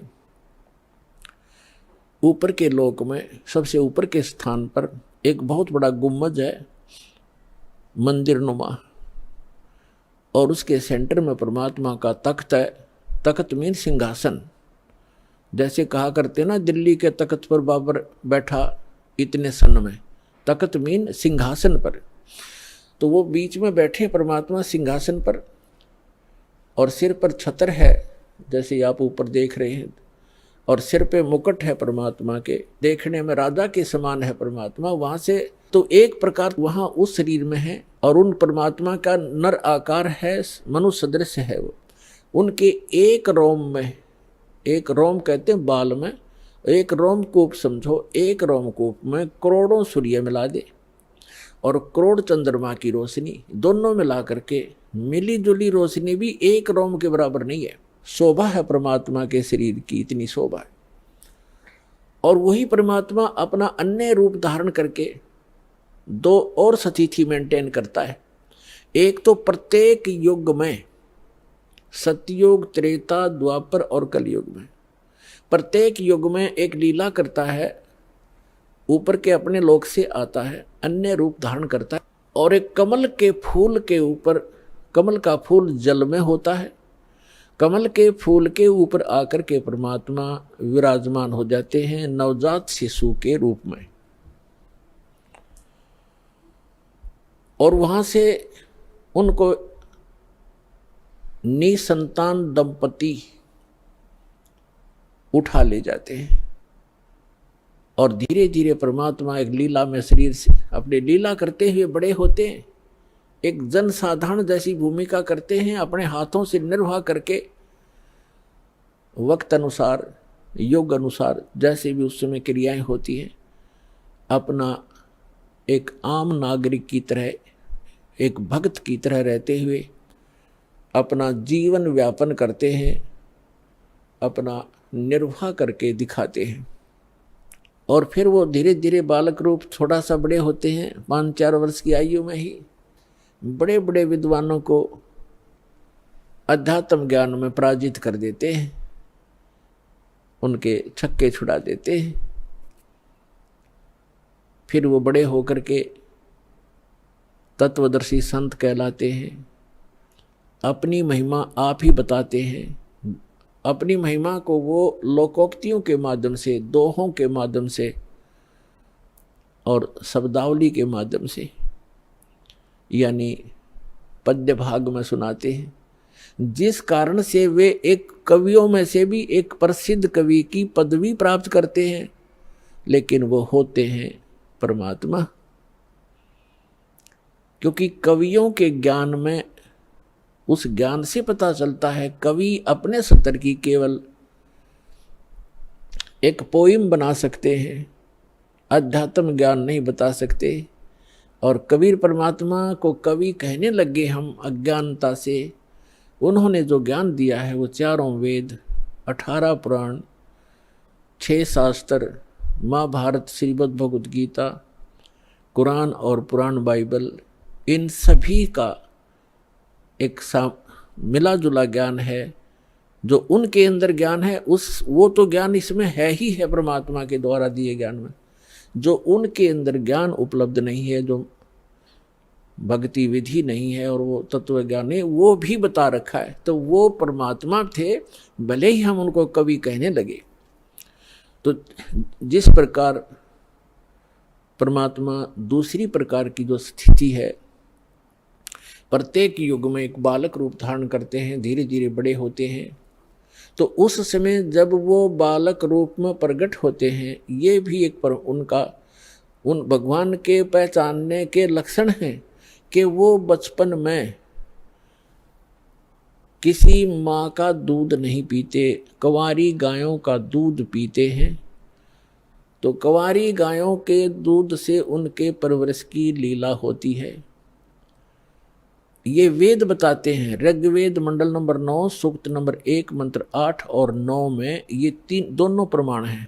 3 प्रकार की शरीर परमात्मा धारण करते हैं और नवजात शिशु रूप में जब प्रकट होते हैं उस समय उनकी परवरिश की लीला कंवारी गायों से होती है। और परमात्मा कबीर जी ने 600 वर्ष पहले जब वो आए थे, ये लीला की थी, उन्होंने यही लीला की थी। 25 दिन के हो गए थे, कुछ आहार किया नहीं, माता पिता चिंतित हो गए। तब भगवान शिव आए शिवपुरी से कबीर परमात्मा के आदेश से, क्योंकि यहाँ के जैसे एक प्रांत के मंत्री होते हैं, तो जैसे प्रधानमंत्री यहाँ आएगा तो उसकी व्यवस्था यहाँ के मुख्यमंत्री और मिनिस्टर वही करवाते हैं, आगे खड़े हो जाते हैं। तो इस प्रकार ये यहाँ के मंत्री हैं। श्री ब्रह्मा जी रजोगुण विभाग के, श्री विष्णु जी सतोगुण विभाग के और श्री शिव जी ये तमोगुण विभाग के। जो नीरू और नीमा नाम के जो दुल्हा थे वो उसी जन्म में ब्राह्मण थे। गौरी शंकर और सरस्वती उनका नाम था। मुसलमानों ने उनको जबरदस्ती बाई फोर्स उनको मुसलमान बना दिया था। हिंदुओं ने उनको अपने जाति से अलग कर दिया था। तो पहले वो उनकी रोजी रोटी कथा करके प्राप्त उस दक्षिणा से चला करती थी, वो बंद होगी। इसलिए उन्होंने जुलाहे का कार्य शुरू किया था और जिस कारण से वो जुलाहा कहलाए। तो वो शिव के पुजारी थे ब्राह्मण, जब वो ब्राह्मण थे, लेकिन भले ही मुसलमान बन गए थे, लेकिन भगवान शिव की याद उनको फिर भी सता रही थी। तो भगवान शिव से उन्होंने अर्ज की थी, नीरू और नीमा ने, कि हे भगवान, हे शिव जी, पहले तो हमारे कोई संतान नहीं थी, आपने दया बख्शी, कमल के ऊपर ये बालक दे दिया, अब ये खा कुछ नहीं रहा, 25 दिन हो गए, उसके मुंह की तरफ देख रहे हैं, रो रहे हैं। तो तब परमात्मा की प्रेरणा से भगवान शिव वहाँ आए और परमात्मा को गोदी में लेकर कहा कि आपका बच्चा दिखाओ। एक साधु रूप में आए शिव जी और परमात्मा को गोदी में लेकर लिया। तो परमात्मा ने, कबीर परमेश्वर जी ने कहा कि हे महात्मा जी, इनसे कहो एक कंवारी गाय लावें और उसके ऊपर आप अपना आशीर्वाद भरा हाथ रख देना गऊ पर, कंवारी गाय पे वह दूध देवेगी, वो दूध पीऊंगा। ऐसा ही किया गया। तो ये पुण्यात्मा आज से 600 वर्ष पहले घटी घटना है। आज की कोई लोक वेद नहीं, दंत कथा नहीं जो दास आपको सुना रहा है। एक तो आप निश्चिंत हो जाना ये दास जो वचन कहेगा वो बेप्रमाणित नहीं होंगे, वो प्रमाणित होंगे। और अब आपको वो दिखाते हैं। अब देखिएगा, ये कबीर सागर है। आज से 600 वर्ष पहले आदरणीय धर्मदास साहिब जी, जो परमात्मा की एक प्यारी आत्मा थे, उन्होंने लिखा था जो भी घटना भगवान के साथ घटी थी, जो परमात्मा ने उनको बताई, सृष्टि रचना और कैसे कैसे अपनी लीला परवरिश की सारी बताई, वो उस समय लिखी गई थी 600 वर्ष पहले। और आज हमारे सदग्रंथ कबीर सागर के अंदर आपको प्रमाणित करते हैं। देखिएगा, ये कबीर सागर संपूर्ण 11 भाग, खेमरा श्री कृष्ण दास प्रकाशन, मुंबई। ये देखिएगा, ये कबीर पंथियों का ही प्रकाशित है। कबीर पंथी भारत पथिक स्वामी युगलानंद विहारी द्वारा प्रस्कृत। मुद्रक एवं प्रकाशक हैं खेमराज कृष्णदास, अध्यक्ष श्री वेंकटेश्वर प्रेस, खेमराज श्री कृष्णदास मार्ग, मुंबई। ये ऐसे, ठीक। अब इसके हम आपको ले चलते हैं 74 पृष्ठ पे। जैसे थोड़ा मौखिक बताते हैं कि परमात्मा नवजात शिशु रूप धार करके कमल के फूल पर प्रकट हुए थे। नीरू और नीमा ये 2 जुलाहा थे, दंपति थे, पति पत्नी थे। नीरू पति का नाम, नीमा उसकी पत्नी का। तो अब जब बच्चे ने कुछ खाया पिया नहीं कुछ दिन तक, तब रामानंद जी के पास वो नीरू गया, क्योंकि साधु संतों से ही ऐसी कोई दिक्कत होती है, उनसे सलाह लेते हैं। तो स्वामी रामानंद जी एक बड़े महापुरुष, विद्वान पुरुष माने जाते थे, वेदों, गीता और पुराणों के, और बहुत सुप्रसिद्ध महात्मा महर्षि कहलाते थे, पंडित जी थे। पंडित जी उस समय जो ब्राह्मण गुरु होते थे, वो अन्य जाति वालों को शिष्य तो नहीं बनाते थे, लेकिन उनको जंतर मंत्र अवश्य बताते थे। अब देखिएगा, ये कबीर सागर है, इसके 74 पृष्ठ पर ज्ञान सागर, ये ब्रैकेट के अंदर जो पृष्ठ है ये 74 पृष्ठ, और ये ज्ञान सागर नामक एक चैप्टर है। अब लिखा है, सुन जुल्हा मन भयो आनंदा, जिमी चकोर पाया निश्चंदा। यानी वो जुल्हा परमात्मा को पाकर ऐसे खुश हो गया जैसे चकोर पक्षी चांद को देखकर होता है। ले सुध चले हर्ष मन कीना, अर्थासों पुन असबोल ही लीना।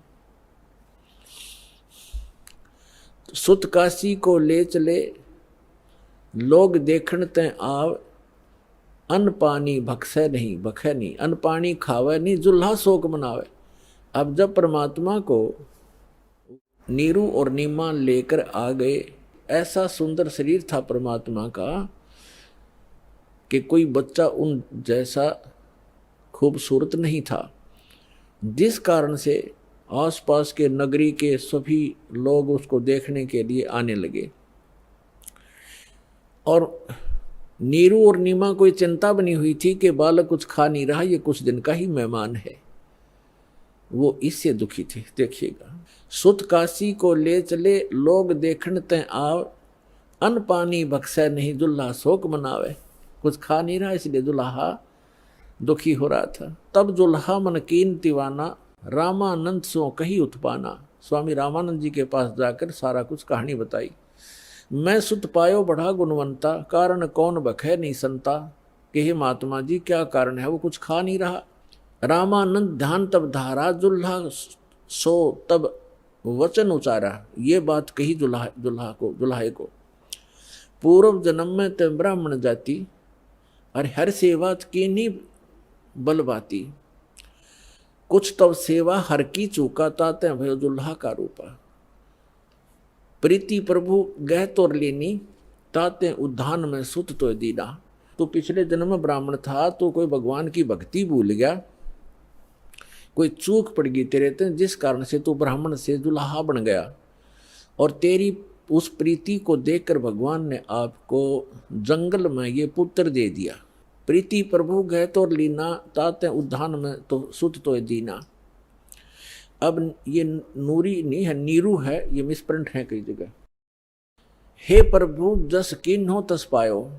अब वो नीरू कहता है जुलाहा कि मैंने जैसा किया था वो तो मुझे मिल गया, और आर्त हो तो दर्शन आया, संकट में मैं तेरे पास आया हूँ। असो कहिए उपाय गुसाई, बालक अक्सुदावंत कुछ खाई। रामानंद अस युक्ति विचारा, तुम सुत कोई ज्ञानी अवतारा। आपका पुत्र कोई विद्वान पुरुष है। बछिया जाही बैल नहीं लागा, सोले ठाड करते यागा। कहते एक बछिया ले आओ जिसको बैल ने टच ना किया हो, यानी कंवारी, अनटच्ड कंवारी। बछिया जाही बैल नहीं लागा, सोले ठाड करते ही आगा। उसके सामने खड़ा कर दो, उस बच्चे के सामने कंवारी गाय ला के। दूध चले ते थनते, दूध ही देव छिपाई, और अक्सुदावंत होवे ताको देखवाई। फिर उसको पिला देना। जुल्हा एक बछिया ले आवा, और चलो दूत कोई मरम न पावा। चलो दूत जुल्हा हरसाना, राख छिपाई काहू नहीं जाना। अब यहाँ दूत शब्द है, ये लेखकों ने क्योंकि कुछ इसमें गड़बड़ कर दिया, जैसे ये कबीर पंथियों ने थोड़ी बहुत इसमें अपनी बुद्धि से दोबारा प्रिंट कराते समय कुछ परिवर्तन करने की चेष्टा की है। अब वो दूत कौन था? गरीबदास साहिब जी गांव छुड़ानी जिला झज्जर वाले को वही परमेश्वर पुनः आकर के मिले। अब जैसे दास बता रहा है कि 3 प्रकार की स्थिति से वो परमात्मा हमारी सबकी संभाल करता अपने बच्चों की। और वही ऋग्वेद मंडल नंबर 9 सूक्त 1 मंत्र 8 में प्रमाणित है कि वो परमात्मा 3 प्रकार से के शरीर धारण करता है, हम सबका धारण पोषण करने के लिए, हमें संभालने के लिए। तो दूसरी प्रकार की स्थिति दास आपको क्लियर कर रहा है कि एक बालक रूप धारण करके आता है। और तीसरी प्रकार की स्थिति में वो परमात्मा जहाँ चाहे कभी भी किसी साधु महात्मा संत के रूप में प्रकट होकर अपनी प्यारी आत्माओं को, अच्छी आत्माओं को मिलकर उनको तत्व ज्ञान से परिचित कराते हैं, और अपने आप भगवान को भगवान सिद्ध कराने के लिए, क्योंकि काल ने ज्ञान मिथ्या कर दिया होता है, अध्यात्म ज्ञान को नष्ट कर दिया होता है, इसलिए अपने साक्षी तैयार करता है, उन महापुरुषों को सतलोक ले जाता है, वापस छोड़ता है। तो वो तीसरी प्रकार की स्थिति में वो परमात्मा आते हैं और उन प्यारी आत्माओं को मिलते हैं। किन किन को मिले? इस कलयुग में दास के जो नॉलेज में है, आदरणीय धर्मदास साहिब जी को, आदरणीय मुल्कदास साहिब जी को, आदरणीय दादू साहिब जी को, आदरणीय नानक साहिब जी को, जो सिख धर्म के प्रवर्तक हैं, उनको जो परमात्मा आकर मिले हैं, जो सतपुरुष आकर मिले हैं सतलोक से, जो वहाँ जहाँ वो रहते हैं वहाँ से चल कर आते हैं, सीधे साधु रूप धारण कर लेते हैं, जिंदा महात्मा का रूप बना लेते हैं। आदरणीय गरीबदास साहिब जी को गांव छुड़ानी जिला झज्जर हरियाणा वाले को, आदरणीय गीसा दास साहिब जी गांव खेखड़ा जिला मेरठ उत्तर प्रदेश वाले को, इन महापुरुषों में से परमात्मा ने आदरणीय गरीबदास साहिब जी को पुनः वो कंप्लीट स्पिरिचुअल नॉलेज दिया है। किस लिए? कि काल ने कहा था कि जब तक कलयुग निकट आवेगा आपका समय 5500 वर्ष, तब तक मैं सभी आपके नाम से 12 तो कबीर पंथ चलाऊंगा और अनेक पंथ चलाऊंगा जो आपके ज्ञान को मिथ्या कर देंगे। इसलिए परमात्मा ने आदरणीय गरीबदास साहिब जी को सचखंड ले जाकर अपने से परिचित कराकर और कंप्लीट स्पिरिचुअल नॉलेज, संपूर्ण अध्यात्म ज्ञान उनके अंदर फीड कर दिया। उस पुण्यात्मा ने गरीबदास साहिब जी ने अपने मुख कमल से बोल बोल के वो लिखवाया। उसमें लिखा है कि शिव उतरे शिवपुरी से अवगत बदन विनोद, और मैं के कमल और लिया ईस को गोद। अन ब्यावर को दूहत है, कंवारी को दूहत है, दूध दिया तत्काल, और पीवे कबीर ब्रह्म गति ता शिव भय दयाल। यानी शिव जी आए थे शिवलोक से एक साधु रूप बना के, और तब उन्होंने उस कुंवारी गाय की कमर पर हाथ रखा था। परमेश्वर के आदेशानुसार नवजात शिशु रूप में परमात्मा उनके गोदी में थे, और तब वो दूध निकलना शुरू हुआ था कुंवारी गाय के उसके थनों से। एक कोरा बर्तन लाया गया था कुम्हार के तय साफ, उसमें वो दूध आया था। वो सतलोक से आता है कुंवारी गायों में दूध परमात्मा का, उसके अपने निज लोक से आता है। कहता है इस नकली लोक से क्या खाऊं मैं, ये आप पे भिखारी बने फिरें। तो सतलोक से आता था उस परम पिता का दूध। गौ जो सब पशुओं में पवित्र है, तो वो दूध परमात्मा पिया करते थे। तो वो दूध आया, फिर वो दूध चला गया, यानी वो महात्मा चले गए परमात्मा के। 3 लोक के भगवान और एक साधु संत रूप में आए थे, वो चले गए। तो ये बाकी वर्णन वो है, ये मिसगाइडेड पता नहीं। तो यहाँ पर इन्होंने रामानंद जी से जोड़ दिया। साधु संतों के पास अवश्य जाते हैं महापुरुष, दुखी व्यक्ति जाते महापुरुषों के पास। उन्होंने जो जंतर मंत्र बताया वो बताया कि तेरा पुत्र जो है ये आम व्यक्ति, आम बच्चा नहीं है, ये कोई महाविद्वान पुरुष है। और जो भी जैसा बाकी वास्तविकता जो दास आपको बता रहा है ये सत्य है। फिर भी हमने इस पॉइंट को समझना है कि जो वेद बताते हैं, जो वेद बताते हैं वो लीला की किसने है। जो वेदों में वर्णित लीला जिसने की ही इज गॉड। जो वेदों में पर लिखे हैं लक्षण भगवान के और जिसने ये लीला की है ही इज गॉड, वो है परमात्मा। तो ये लीला किसने की, अब तो आपको दिखा रहे हैं कबीर सागर से, और फिर आपको दिखाएंगे वेदों से। वेदों में यही लिखा है, तो आसानी से समझ में आ जाएगा, पहचान लेंगे हम अपने परम पिता को जो हमारे लिए भटक रहे हैं, हमें खोज रहे हैं, हमें सद्बुद्धि देना चाहते हैं। हम इस काल के झूठे सुख को सुखी, इसी को सुख मानकर यहीं की व्यवस्था मांगते रहते हैं। ये हो जावे, कार हो जावे, कोठी बन जावे, और सब कुछ हो गया, एकदम मृत्यु होगी फिर गधा बन जावे, या के काम आई आपके कोठियाँ। परमात्मा से मांगो, क्या बताते हैं भगवान। परमात्मा हमें मांगना सिखाते हैं कि मुझसे ये मांगो, साईं इतना दीजिए जिसमें कुटुंब समावे, हम भी भूखे ना रहें, कोई अतिथि ना भूखा जावे। इतना मांगो भगवान से, ज़्यादा मत मांगो। ज़्यादा तो ये आपके दलदल बन जाएगी, आपको ये फंसा कर रख देगा। और आपकी जामे कुटुंब समावे का अर्थ है रिक्वायरमेंट ऑफ द फैमिली। हमारे परिवार को जो आवश्यक वस्तु हो परमात्मा वो उपलब्ध कराना, तो उसमें सारा कुछ आ गया। शेष क्या बचा, मकान भी देगा।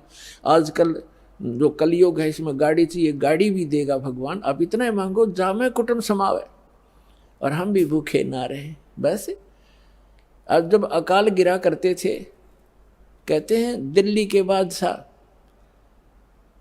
अपना राज त्याग कर भिक्षा मांगने के लिए फल पत्ते तोड़ तोड़ कर खाते थे। रोटी मिल जाती है टाइम पर, फिर उसके बाद बकवास सोचता है ये मन, बड़ी कोठी बनाऊं, बड़ी कार लूं, हैं, और बैंक बैलेंस बना दूं। बैंक बैलेंस बनाना था भक्ति का और धर्म का, वो हम भूल गए। तो उसको बताने के लिए परमात्मा थे। जो प्रकरण चल रहा है उस पर चलते। अब इसमें ये सिद्ध हो गया कि कबीर परमात्मा जब बालक रूप में आए, उनके शिशु रूप में प्रगट परमात्मा की परवरिश की लीला कुंवारी गायों से हुई। ये तो प्रमाण होया कबीर सागर में, ये कोई आज का लिखा हुआ नहीं है। 600 वर्ष पहले जो परमात्मा आए थे उसी समय आदरणीय धर्मदास साहिब जी का लिखा हुआ है और कबीर पंथियों के द्वारा सुरक्षित है। अब हम आपको दिखाते हैं वेद क्या बताते हैं परमात्मा के विषय में, वो कैसी लीला करता है। यदि वेदों का अनुवाद ये दास करता, वही करना था जो इन चंद श्लोकों में उन लोगों ने किया है जो भगवान को निराकार मानते हैं। उनकी फाइनल है ये, उनका किनका, आर्य समाज वालों का, महर्षि दानंद और उनके चेलों का। ये फाइनल फैसला है कि भगवान निराकार है, उसका कोई शरीर नहीं है, उसका कोई बॉडी नहीं है। और वेद भी उन्हीं के द्वारा अनुवादित हैं। ये चंद श्लोकों में परमात्मा ने उनकी दुर्बुद्धि पर पत्थर डाल दिए और एजिटिज अनुवाद करवा दिया जो वेद का होना चाहिए था। थोड़ा बहुत उन्होंने गड़बड़ी की है, वो आप बुद्धिमान समाज आसानी से समझ सकता है। परमात्मा के द्वारा दिए गए तत्व ज्ञान से उसको आसानी से समझ सकते। तो देख, कमाल की बात है, आपके ऊपर रहम है दाता का कि उन्हीं के द्वारा अनुवादित में यह स्पष्ट है कि परमात्मा मनुष्य सदृश है, वहां से चल कर आता है और वो एक पुण्य आत्माओं को मिलता है, अच्छी आत्माओं को मिलता है। और किस लिए मिलता है? उनको उपदेश देता है, उनको तत्व ज्ञान सुनाता है। और वो क्या लीला करता है ये देखिएगा। अब ये आर्य प्रतिनिधि सभा यानी महर्षि दयानंद के चेलों द्वारा अनुवादित है, जो भगवान को निराकार मानते हैं, लेकिन वास्तव में वेदों में परमात्मा नर आकार है। नर माने मनुष्य जैसा, सशरीर है, उसका नाम कबीर है और सतलोक से चल कर आता है। वहाँ जहाँ वो रहता है निज स्थान पर, सब भुवनों प्रिय, सब भुवनों के ऊपर के स्थान पर तिष्ठति, वहाँ बैठा है भगवान, राजा के समान देखने में है। वहाँ से चल कर आता है, 3 प्रकार से लीला करता है। जब द्वितीय प्रकार की लीला करता है, वो एक शिशु रूप धारण करके कमल के फूल के ऊपर, जल के ऊपर विराजमान होता है, जिस कारण से वो परमात्मा नारायण कहलाता है। नारायण का अर्थ होता है जल के ऊपर आके निवास करने वाला, आकर विराजमान होने वाला। और हम विष्णु जी को नारायण मान रहे थे, ये शेषनाग के ऊपर सोया करता, इसलिए नहीं, वो परमात्मा सतलोक से आता है, प्रत्येक बार यही लीला करता है और जल के ऊपर आकर विराजमान कमल के फूल पर होता है, इसलिए नारायण कहलाता है। तो वो नारायण है। और सत्यनारायण, सत्यनारायण का अर्थ होता है अविनाशी परमात्मा। सत्य माने अविनाशी, हम सत साहेब कहते हैं उसको, अविनाशी परमात्मा। तो अविनाशी परमात्मा कबीर जी हैं, श्री ब्रह्मा, श्री विष्णु, श्री शिव जी, ये नासवान परमात्मा हैं, भगवान हैं, स्वामी हैं, प्रभु हैं। इनकी जन्म मृत्यु होती है। और इसका प्रमाण है श्री देवी भागवत यानी देवी महापुराण, गीता प्रेस गोरखपुर से प्रकाशित, सचित्र मोटा टाइप, 3रा स्कंद 123 पृष्ठ पर। भगवान विष्णु स्वयं कहते हैं अपनी माता से कि तुम शुद्ध स्वरूपा हो और ये सारा संसार तुम इसे उद्भासित हो रहा है। मैं ब्रह्मा और शंकर, विष्णु जी करे, आपकी कृपा से विद्यमान है। हमारा आविर्भाव माने जन्म और तिरोभाव माने मृत्यु हुआ करता है, हम अविनाशी नहीं है। और शंकर भगवान कहते हैं, हे माता, ब्रह्मा जी का जन्म आपसे हुआ तो क्या मैं तमोगुण लीला करने वाला शंकर आपका पुत्र नहीं हुआ? अर्थात मेरी भी आप ही जनक हैं, मैं आपका पुत्र हूँ और हम केवल नियमित कार्य ही करते हैं। हम तीनों गुणों से उत्पन्न हैं, रजगुण ब्रह्मा, सतगुण विष्णु, तमगुण शिव जी, और हम केवल नियमित कार्य ही कर सकते हैं। जिसके भाग्य में जैसा है वैसा ही दे सकते, उसमें कोई परिवर्तन नहीं कर सकते। श्री देवी महापुराण ने चंद श्लोकों में इन भगवानों की पूर्ण लीला तकरीबन सती क्लियर कर दी, स्पष्ट कर दिया, सारे कंसेप्ट क्लियर कर दिए। ये नासवान है, दुर्गा जी इनकी माता है, रजगुण ब्रह्मा, सतगुण विष्णु, तमगुण शिव जी यही हैं, और प्रकृति दुर्गा को कहते हैं, और ये केवल नियमित कार्य ही कर सकते। तो जो नारायण है वो परमात्मा है, वास्तव में कबीर साहब है जो ऐसी लीला करता है। अब वेदों में दिखाते हैं आपको कि जब वो परमात्मा आता है शिशु रूप धारण करके, उस समय उनके परवरिश की लीला कुंवारी गायों के द्वारा होती है। ये देखो, अब हम वेद पढ़ रहे हैं, आपको दिखा रहे हैं, ये वेद हैं। अभी आपको दिखाया था, अब और देख फिर पुनः दिखाते हैं। ये कहाँ से प्रकाशित है? सर्वदेशी कार्य प्रतिनिधि सभा, महर्षि दयानंद भवन, रामलीला मैदान, नई दिल्ली से। और ये इसके अनुवादक और ये मुद्रक Prince offset printers 1510 Pataudi house, Daryaganj, नई दिल्ली से। और अब हम आपको ऋग्वेद मंडल नंबर 9 का और सूक्त नंबर 1 दिखाते हैं। ये देखिएगा, ऋग्वेद भाष्यम अथ नवम मंडल, 9वां मंडल प्रारंभ होता है। इसका ये प्रथम मंत्र है। इसमें क्या लिखा है कि हे सोम स्वभाव परमात्मन, यानी परमात्मा की महिमा चल रही है। सोम माने परमात्मा, सोम, ये भी ध्यान रखना, अभी आगे चल के आपको ये हेल्प करेगा इस ज्ञान को समझने में। ये 1 नंबर मंत्र, मंडल नंबर 9 सूक्त नंबर 1 का अब मंत्र नंबर हम दूसरा पढ़ रहे हैं। इसमें है हे परमात्मन आप, है ना, परमात्मा की महिमा चल रही है, ये ध्यान रखना। अब तीसरे मंत्र में हे परमात्मन, चौथे मंत्र में हे परमात्मन आप, है ना, महिमा भगवान की, और 5वें मंत्र में हे परमात्मन आप, यानी परमात्मा की महिमा चल रही है। अब छठे मंत्र में मंडल नंबर 9 सूक्त 1 मंत्र 6 हे परमात्मन, है परमात्मा की महिमा। और अब यहाँ 7वें और 8वें में इनका याद आ गया मैं ऋषि के चेलियाँ के। अब यदि हम यहाँ परमात्मा लिख देंगे, आगे परमात्मा को की महिमा है कि वो बालक रूप धारण करके आता है, 3 प्रकार के शरीर धारण करता है, तो जनता के समझ में ना आ जावे कि भगवान नर आकार है। तो यहाँ इन्होंने परमात्मा ना लिख के पुरुष लिख दिया। ये देखिएगा ऋग्वेद मंडल नंबर 9 सूक्त 1 और मंत्र नंबर 7, इसमें 6 तक तो उस हे परमात्मा लिखते आ रहे हैं, 6ठे तक तो। अब 7वें में इनकी बुद्धि फिर थोड़ी सी उकस गई, यहाँ लिख दिया तम उस पुरुष को, उस पुरुष लिख दिया, भगवान नहीं लिखा। अच्छा यहाँ तीसरा फिर उस पुरुष को। अब ये पुरुष और कंसेप्ट क्लियर करना पड़ेगा, पुरुष माने परमात्मा होता है। अब देखो महर्षि दयानंद के द्वारा ज्ञान दिया गया है कि परमात्मा निराकार है, और जिसको माना है आर्य समाज के व्यक्तियों ने, और पूरा विश्व ही माने बैठा है कि भगवान निराकार है। अब महर्षि दयानंद को हम छोड़ देंगे क्योंकि हमने वेदों से प्रमाणित करना है कि वेद क्या कहते हैं। यजुर्वेद उन्हीं के द्वारा अनुवाद है महर्षि दयानंद के द्वारा। यजुर्वेद अध्याय नंबर 40 के मंत्र नंबर 15 और 17 में ये कंसेप्ट कति क्लियर हो जाएगा। जैसे वेद ज्ञान परमात्मा ने दिया, उस पूर्ण परमात्मा ने इसके अंतःकरण में फीड कर दिया, उस मालिक ने जो इसमें लिखना था वो लिख दिया ताकि हम आसानी से समझ सकें।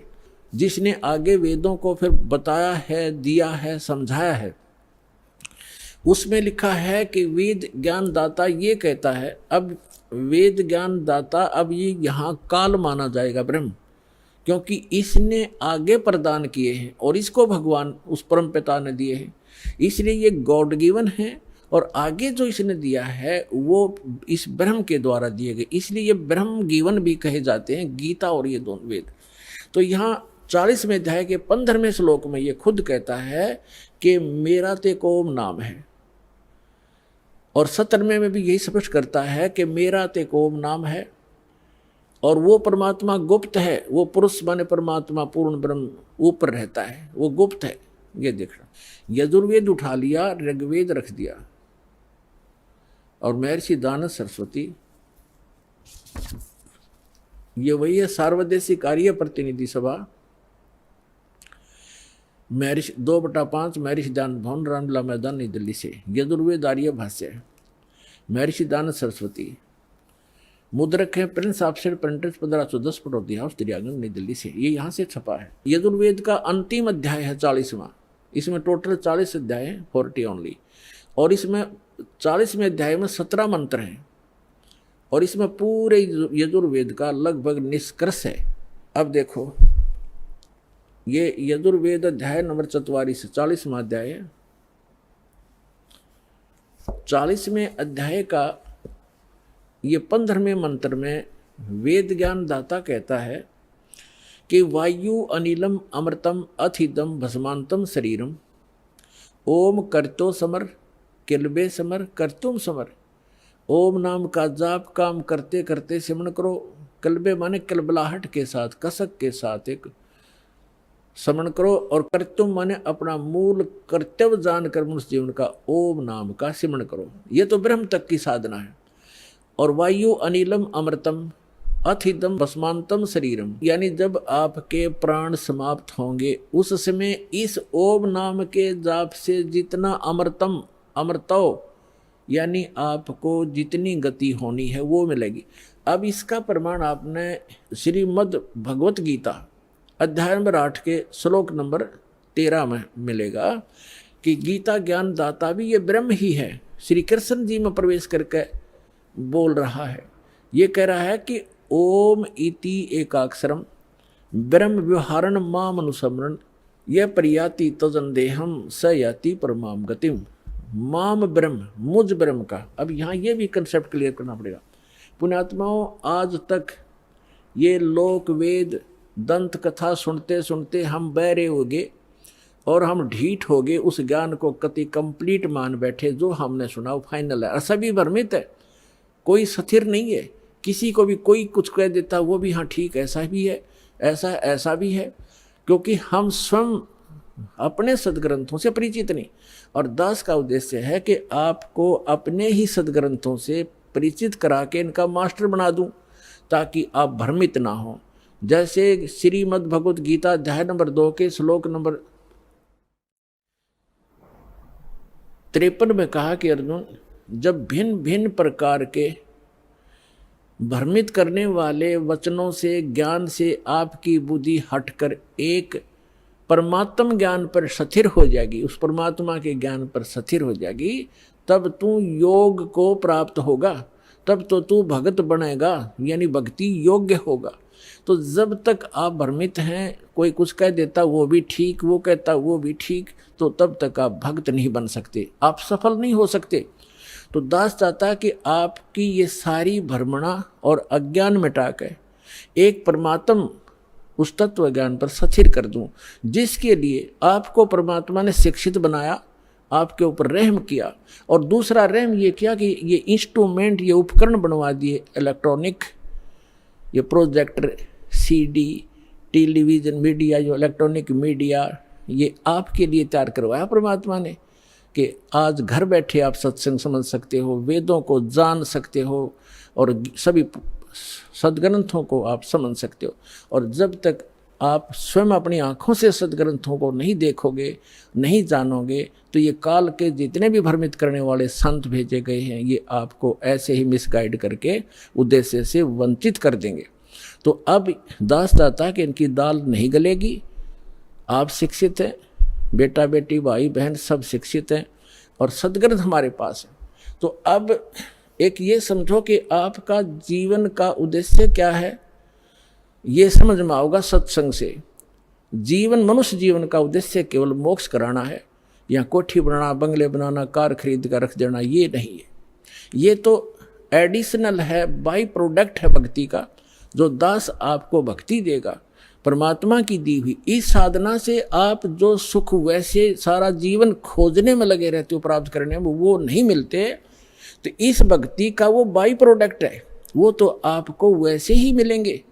जैसे किसान गेहूं बीजता है, उसका उद्देश्य भूस बनाना नहीं होता, उसका उद्देश्य कनक लेना होता ताकि जीवन रक्षा हो, और भूस तो अपने आप बन जाता है। भूस तो अपने आप बनता हो तो बनेगा ही बनेगा। तो दास जो आपको शास्त्र अनुकूल साधना बता रहा है, उससे संसारिक सुख तो अपने आप होंगे ही होंगे, आप मांगो चाहे मत मांगो, ये तो एक साधन ऐसा है। तो इसलिए आप जी को सब सदग्रंथों से परिचित कराना अनिवार्य है।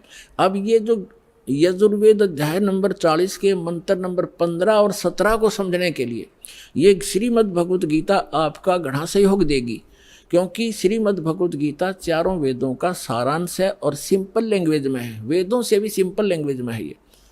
तो इससे हम देखेंगे, देखिएगा, ये श्रीमद् भगवत गीता गीता प्रेस गोरखपुर से प्रकाशित, ये गीता प्रेस गोरखपुर, इस जयदयाल गोविंद का इसके अनुवादक हैं, गीता प्रेस गोरखपुर से ये प्रकाशित है। अब आपको दिखाते हैं 8वें अध्याय का 13वां श्लोक, ये देखिएगा, अध्याय नंबर 8 और श्रीमद् भगवत गीता अध्याय नंबर 8 और श्लोक नंबर ये 13 है। हम संस्कृत पढ़ेंगे, हम पढ़े हैं, शिक्षित हैं, हम पढ़े लिखे हैं। ओम इति एकाक्षरम ब्रह्म व्यवहारण माम अनुसमरण ये प्रियाति तजंदेहम स याति परमाम गतिम।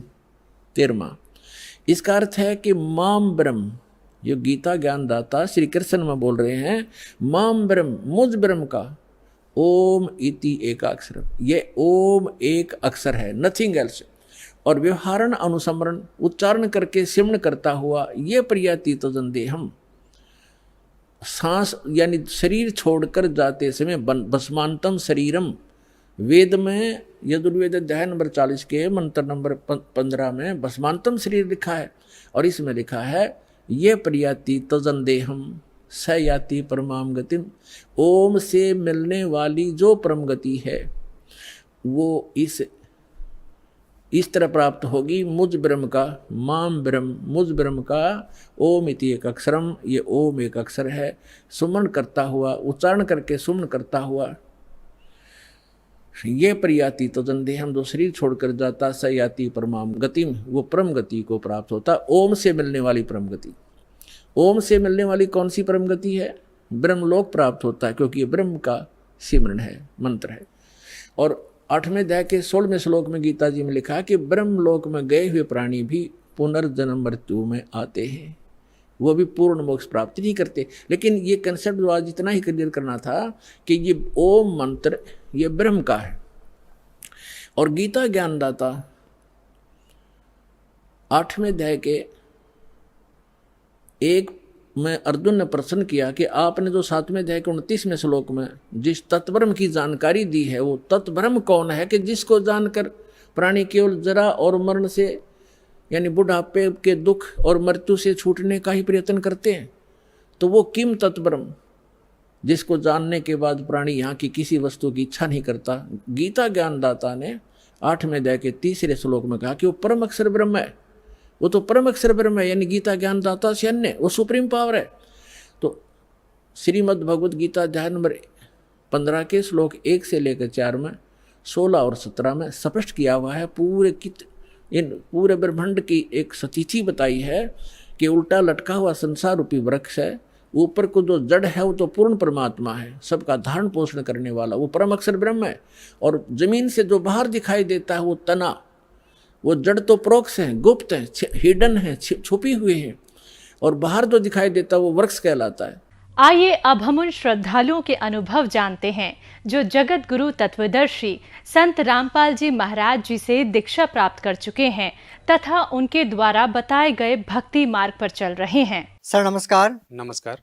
क्या नाम है जी आपका? मेरा नाम सुगम यादव है। सुगम यादव जी, कहाँ से आए हैं आप? मैं गांधीधाम गुजरात से आया हूँ। बेसिकली मैं एमपी का रहने वाला हूँ। डिस्ट्रिक्ट भिंड, ग्राम रमा, तहसील अटेर, थाना सरोपरा, जिला भिंड से रहता हूँ। अभी आप गुजरात में रहते हैं? जी, अभी प्रेजेंट में मैं गांधीधाम में रहता हूँ, गुजरात में। सर संत रामपाल जी महाराज जी से कब जुड़े आप? मैं संत रामपाल जी महाराज से 3/12/2008 में जुड़ा था पहली बार। सर संत रामपाल जी महाराज जी से नाम दीक्षा लेने से पहले आप क्या भक्ति साधनाएं करते थे? मैं कोई ऐसी खास भक्ति नहीं करता था, जो जैसा रेगुलर है वैसे ही करता था, लेकिन मैं ऐसे चलता था जिंदगी, कुछ मालूम नहीं था भक्ति का सही से क्या होता है और क्या होता है। मैं तो कमाता खाता था और मौज करता था, खा के पी के, दारू दक्कड़ पी के बहुत जलसे करता था। सर संत रामपाल जी महाराज जी की शरण में कैसे आना हुआ? संत रामपाल जी महाराज में शरण में आने का एक बहुत बड़ा कारण है कि मैं बहुत ज़्यादा दारू पीता था और दारू के धंधे करता था। उस पीरियड में मैं कुछ धंधे भी, सिविल लाइन का, कंस्ट्रक्शन का बिजनेस करता था, जिसमें मुझे बहुत बड़ा एक नुकसान हुआ था। नुकसान कुछ इस प्रकार हुआ था कि मैं ऐसी कंडीशन पे आ गया कि रोड पे था, जिसमें मेरे कोई परिवार, भाई बंधु, कोई भी मेरे को एक 5 रुपये का सपोर्ट करने की कंडीशन नहीं थी। और उस पीरियड में मेरे को लोग देख लेते थे तो साइड निकल जाते थे कि भाई ये पैसे मांगेगा या इसके पास पैसा नहीं है, इसके लोग कर्जा मांग रहे हैं। ये अहमदाबाद में जब मैं काम करता था, ये 2006 की बात बता रहा हूँ, 2006 से 7 के बीच में यहाँ रहा और थोड़ा मैंने अपना कंडीशन सुधारा, लेकिन सही सुधरा नहीं। उस पीरियड में मैं दारू पी के इधर घूमता था, लेकिन लोग बोलते थे वो मंदिर जा, मस्जिद जा, ऐसा कर वैसा कर, लेकिन मैं कहीं ऐसे जाता भी था, लेकिन कुछ खास मेरे को समझ में नहीं आया। उस पीरियड में एक हमारे श्याम सिंह भगत जी थे, जिनको मैं, भगत तो उस पीरियड में जानता ही नहीं था भगत क्या शब्द होता है। वो मेरे को चांदोड़िया ब्रिज के नीचे अहमदाबाद में मिले, तो उन्होंने बोला भाई तुम कैसे हो, ठीक ठाक हो? मैंने बोला हाँ ठीक है। मेरे एक दोस्त और उनके साथ थे, तो उन्होंने बोला क्या करते हो? मैंने बोला कुछ नहीं, आजकल ऐसी तकलीफ चल रही है। उस दिन जब वो मेरे को मिले थे, मैं फुल दारू के नशे में था, तो उन्होंने बोला आपको क्या तकलीफ है, आपको कैसा है? मैंने बोला धंधा पानी खत्म हो चुका है और मैं नुकसान में हूँ। तो बोला कल मेरे को मिलना, आज आप ठीक नहीं हो, आप दारू पिए हो और आपसे आज बात नहीं कर सकता। मैंने बोला ठीक है जी। मैं नेक्स्ट डे उनसे मिलने के लिए बड़ा इच्छुक था कि भाई उन्होंने मेरे को बोला है, मैं उनसे मिलने जाऊंगा। मैं उनको मिलने के लिए सुबह गया, तो उन्होंने मेरे उस पीरियड में मेरे से ज़्यादा बात ना करते हुए गहरी नज़र गीता दी और बोला कि इसको आप पढ़ना और पढ़ के आपको जो समझ में आया उसका मेरे को बताना कि आपको क्या अच्छा लगा और क्या बुरा लगा। मैं कहा ठीक है जी। मैं वो बुक लेके आया जी, मैं घर पे रख ली और वो उसको पढ़ना चालू किया। पढ़ते पढ़ते उस बुक में मेरे को जब सृष्टि रचना पड़ी तो मेरे दिमाग में बहुत बड़ा टेंशन हो गया कि यार ये कौन से ऐसा संत होते हैं जो इस तरीके की वातावरण है, आप ये ब्रह्मा विष्णु महेश ये सब। मैं तो उस पीरियड में हनुमान जी की पूजा भी करता था कि मेरे को ऐसे लगता है, मुझे भूत बहुत परेशान करते थे। भूतों की पूजा के चक्कर में, भूतों के डर की वजह से मैं हनुमान जी की पूजा करता था। तो मैं जानता था हनुमान से सर्वश्रेष्ठ है, उनसे बड़ा कोई है ही नहीं। लेकिन उस पीरियड में जो चीज़ बनी वो समझ में आई, तो उन्होंने मेरे को बोला कि हम एक दीपक जलाते हैं, और उसमें गहरी नज़र गीता में दीपक भी गुरुजी के आगे रखा था, संत रामपाल जी महाराज के आगे। तो मैं वो दीपक जलाने लगा घर में। मैंने सारे अगरबत्ती मैं बहुत सारी लगाता था, वो बंद कर दी, वो दीपक जलाने लगा। मेरे धीरे धीरे जो कंडीशन थे वो बहुत अच्छे होने लगे। अच्छे जी होने लगे कि मेरे को, मेरी गुटखा छूट गया, दारू छूट गई। उन्होंने मेरे को पहले समझा दिया था, तो ही आप ये इस मार्ग को पकड़ना जो आप पूर्ण रूप से आपको नशा पता छोड़ना पड़ेगा। सर, आपने नाम दीक्षा भी नहीं ली थी, केवल संत रामपाल जी महाराज जी की पुस्तक ही पढ़ी थी, तभी आपने नशा छोड़ दिया? बिल्कुल बिल्कुल, उसी पीरियड में, क्योंकि उन्होंने मेरे को पहले ये चीज बताई थी, तो ही शरण में जाना जो आप नशा छोड़ सकते हो, क्योंकि उनको पता था यार। सर, इतनी आसानी से कोई व्यक्ति नशा नहीं छोड़ पाता है, जबकि वो अगर वो नशा मुक्ति केंद्र में भी जाए तब भी वो नशा नहीं छोड़ पाते हैं, तो आपने कैसे नशा छोड़ दिया? लेकिन मेरे को तो ऐसा चमत्कार हुआ है कि मेरे को जो मेरे साथ वाले लोग थे वो ये कहते थे, तू यार ये क्या चक्कर में पड़ गया है, चल कहीं लगा लेते, ये पैक शैक मार लेंगे। मैं भाई, मेरी कंडीशन ये है कि मैं छूना भी पसंद नहीं करता हूँ, क्योंकि मैंने वो जो उन्होंने मेरे को पहले जो एक वो बताया था नियम, कि ये नियम करो तो ही जाना, और नियम करने के बाद मुझे सुख प्राप्त होने लगा। सुख ऐसा हुआ कि मेरा धंधा चलने लगा। अब जो आदमी को जहाँ रोटी मिलेगी उसको तो मजा ही आएगा ना भाई, वही अच्छी जगह दिखेगी, तो मेरे को अच्छा लगने लगा। 3 महीने में नाम इनके शरण में था, बिना नाम लिए, मतलब भक्ति का पूरा नियम निभा रहा था। उसके बाद जब अगस्त का एंड आया, अगस्त से और थोड़ा आगे का टाइम आएगा, दिसंबर में मैं करीबन 7 तारीख के आसपास में, मेरा राजकोट में काम चालू था, और राजकोट से जब मेरे पास फ़ोन आया कि मेरी बच्ची की तबीयत खराब है। उस पीरियड में मेरी बच्ची कुछ 6 महीने की थी, और बच्ची की कंडीशन ऐसी खराब थी कि उसको कोई भी डॉक्टर लेने के लिए एग्री नहीं था। 5 मिनट में उसको समझो कि उल्टी और दस्त हो रहे थे उसको। तो डॉक्टरों ने बोला कि भाई 20,000 रुपये भर दो। मेरे पास तो 200 रुपये थे, मैं 20,000 कहाँ से भरता। मैं लाया, तो मेरे को श्याम सिंह भगत जी जो थे, संत रामपाल जी महाराज जी की शरण में, वो ऑलरेडी पहले से जा चुके थे, मैं नहीं गया था। तो उन्होंने बताया था कि मेरे गुरुजी के पास जाते समय आपको कुआं और खाई बहुत बड़ा नुकसान दिखेगा, कि मैं जाऊंगा तो नुकसान होगा, नहीं जाऊंगा तो। ये आपको ये चीज़ समझनी कि आपको क्या करना है। उस पीरियड में मेरे को ये चीज़ समझ में आ चुकी थी कि उन्होंने इनकी शरण में जाने के लिए आपको कुछ ना कुछ भोग देना पड़ेगा, यानी आपको मानना पड़ेगा कि परमात्मा की शरण। मैंने दृढ़ता हो गई थी बहुत पहले से, क्योंकि इनके बारे में मैंने बहुत पढ़ लिया था बुकों में, और वो करोथा कांड वाली कुछ बुकें मिल गई थी, उसमें भी पढ़ लिया था। मैं दृढ़ होके साहब चला गया, और जब मैं सर वहाँ गया, आश्रम घर छोड़ा था, तो बच्ची की कंडीशन खराब हुई। पत्नी को बोल दिया ये जो अगर मर जाए तो इसका अंतिम संस्कार कर देना, मैं तो आश्रम जाऊंगा चाहे कुछ भी हो जाए। मैं घर से निकला, मेरी बेटी खड़ी हो गई, अच्छे से उसने दूध बूध पिया, क्योंकि वो उस पीरियड में 6 महीने की थी, और आज दिन तक उसको कोई तकलीफ नहीं है। और इतना मतलब मैं उस दिन से दृढ़ हो गया हूँ कि आज मेरे को कोई ये बोले कि तुम संत रामपाल जी महाराज की शरण में गए और आपको मैं गोली मारूं, मैं बिंदास खुले खुले गोली खा सकता हूँ, क्योंकि मेरे परमात्मा मुझे बहुत बार बचाए। सर, आपको संत रामपाल जी महाराज जी से नाम दीक्षा लेने के बाद क्या लाभ मिले? नाम दीक्षा लेने के बाद जो फर्स्ट वाला मैं आपको बताऊं, तो मेरी पत्नी 2011 में, जब मैं यहाँ से शिफ्ट हो गया था कच्छ में, और मैं गांधीधाम गुजरात में भी प्रेजेंट में रह रहा हूँ, वहाँ मेरी पत्नी का देहांत हो गया था 2011 में 17 तारीख के आसपास, 17 नवंबर की बात है। क्या आपकी पत्नी ने नाम दीक्षा ले रखी थी? नहीं, मेरी पत्नी उस पीरियड में नाम दीक्षा नहीं ले रखी थी, और ये बोलती थी कि तुम किस संत के चक्कर में पड़ गए, तुमने सब कुछ छोड़ दिया है, किसी की 13वीं नहीं जाते हो, किसी के कोई भी विवाह शादी ढोंग ड्रामा सब कुछ छोड़ दिया, क्योंकि मैं संत जैसा जीवन जीने लगा था। और उसको ये चीज़, उसको पड़ोसी प्रॉब्लम दे रहे कि तेरा पति है ना थोड़े दिन बाद संत हो जाएगा, कोई बोलता कुछ हो जाएगा, तो वो टेंशन में थी। तो उसका उस दिन देहांत हो गया, डॉक्टर ने उसके ऊपर चादर डाल दी। तो मेरे को कुछ चीज़ें ऐसी थी जो पहले से पता चलता कि मेरे साथ ऐसा होने वाला है, मेरे को आज भी पता चलता है। जब ये चीज़ हुई तो मैं बड़ा आश्चर्य से बैठा था। मैंने बोला परमात्मा, आपने तो ये बोला था बेटा मेरी शरण में आने के बाद कोई दर्द नहीं होगा, कोई पीड़ा नहीं होगी, फिर ऐसा क्यों हो रहा? 11:30 से 12 मिनट हो चुके थे, मैं घड़ी की तरफ देख रहा था, और मेरे को ऐसा पूर्ण विश्वास था कि मेरे संत रामपाल जी महाराज हैं, जो परमात्मा हैं, जिन्होंने मेरे को, मेरे जैसे कुत्ते को सुधार दिया है, तो भगवान कुछ भी कर सकता है। परमात्मा ने 14.5 मिनट के ऊपर कुछ सुई गई थी, मैं और बड़ी ये देख रहा था कि इसको परमात्मा क्या करेंगे। उस पीरियड में इसकी चद्दर हिली, पेट की तरफ थोड़ी श्वास आई, और डॉक्टर कागज बनाने की तैयारी कर रहा था, मेरे से बोला था कि आप ये कागज आ जाओ नीचे, कुछ साइन करना है। मेरे साथ एक मेरे दोस्त थे जो राम कुमार पंडित जी करके थे, वो बैठे थे, तो वो उनको पता लगा क्या हुआ शुभम। मैंने बोला यार कुछ नहीं हुआ है। बोला बताओ बताओ तुम रो क्यों रहे? मैंने बोला ये खत्म हो गई। बोले क्या बात करते हो? तब हम इतनी देर के बाद 14.5 मिनट हो चुके थे, नजर मारी तो उनका पेट हिलने लगा। बोले तुम तो झूठ बोल रहे हो, उन्होंने बोला। तो अभी और जैसे ही दोबारा श्वास आई और भगतमती बहुत तेजी से, उस पीरियड में तो भगतमती नहीं थी, वो इतनी तेजी से एकदम रोने लगी। वाइफ है मेरी, जब इतनी जोर से रोने लगी कि ये बताओ कि हम तो आपके गुरुजी को गलत मानते थे, आपके गुरुजी ने मुझे वापस बोला मेरे बेटी तेरे अभी टाइम पीरियड तो पूरा हो चुका है, मेरी तरफ से तेरे को टाइम देता हूँ और भक्ति करना, अपना घर परिवार बसा के चलना। मैं उस दिन उसको, ये सब होने के बाद मैं बहुत खुश था कि परमात्मा ने मेरी बहुत बड़ी लाज रख ली। आज मेरी भक्ति में दया है मालिक ने। मैं दूसरे दिन ही आश्रम गया और परमात्मा नामदान वो आशीर्वाद दे रहे थे सबको। गुरुजी संत रामपाल जी महाराज मेरे आशीर्वाद दे रहे थे। तो उस पीरियड में हम लोग 15 जन के आगे हमारे गुरुजी चले गए थे संत रामपाल जी महाराज, और वो मैं रो रहा था, मेरे मुंह से आवाज नहीं निकल रही, क्योंकि मैं संत रामपाल जी महाराज के सामने जब भी जाता तो नतमस्तक होकर मैं तो रोता ही रहता था, मेरी आवाज नहीं निकलती थी। तो वो 10-12 भगत के वापस फिर रिटर्न आए, नाम मेरे ऊपर फिर से हाथ रखा, बोलो भगत रोना मत, अब तेरी भगतमती को कुछ नहीं होगा और कुछ भी नहीं बिगड़ेगा, बस भक्ति में ध्यान रखना। मेरे को ऐसे बोले संत रामपाल जी महाराज। सर फिर मैं तो बहुत बड़ा, मतलब आवाज़ तो नहीं निकल रही थी, इतना रोया था उस दिन से कि मेरे को ये चीज़ समझ में आ गई कि मेरे गुरुजी ने बहुत कुछ मेरे साथ अच्छा किया, बहुत अच्छा किया। और क्या लाभ मिले सर? उसके बाद ऐसी कंडीशन थी जो मैं यहाँ फाइनेंशियली बहुत ज़्यादा प्रॉब्लम थी। अभी आज की तारीख में फाइनेंस में ऐसा है कि मैं यहाँ से कच्छ पहुँचा था 2011 से ही मैं हर साल नई कार बदलता हूँ। मैं इतना सुख हूँ, मैं बता नहीं सकता हूँ। मेरे पास एक 10 आने के लिए जो बंदा दुखी हुआ, जो उसके पास बहुत अच्छा बड़ा बिजनेस है, और एक जो बंदा अनपढ़ हो, जिसको लोग इंजीनियर की डिग्री से देखते हो, ये भी कंडीशन है। मैं एक सिविल इंजीनियर बन गया हूँ और मैंने कभी स्कूल नहीं पढ़ा था। आज मैं डेफिनेटली एक इंजीनियर के वर्क पे पोस्ट पे काम कर रहा हूँ। मैं खुद के मकान बनाता हूँ, मैं खुद एक बिल्डर की कंडीशन में आ गया हूँ, बहुत पैसा कमा रहा हूँ, सब कुछ है, दया है मालिक की। और उसके बाद मेरे साथ एक दूसरी घटना हुई थी 2014 में, 24 अप्रैल के दिन मैं आश्रम से ही आ रहा था, संत रामपाल जी महाराज के आश्रम गया था। वहाँ से सत्संग सुन के मथुरा एक्सप्रेस, जमुना एक्सप्रेस जो है, मैं MP के लिए जा रहा था। मेरे पास स्कॉर्पियो थी, मेरी स्कॉर्पियो का पीछे का टायर फूट गया था और वो पलट गई थी।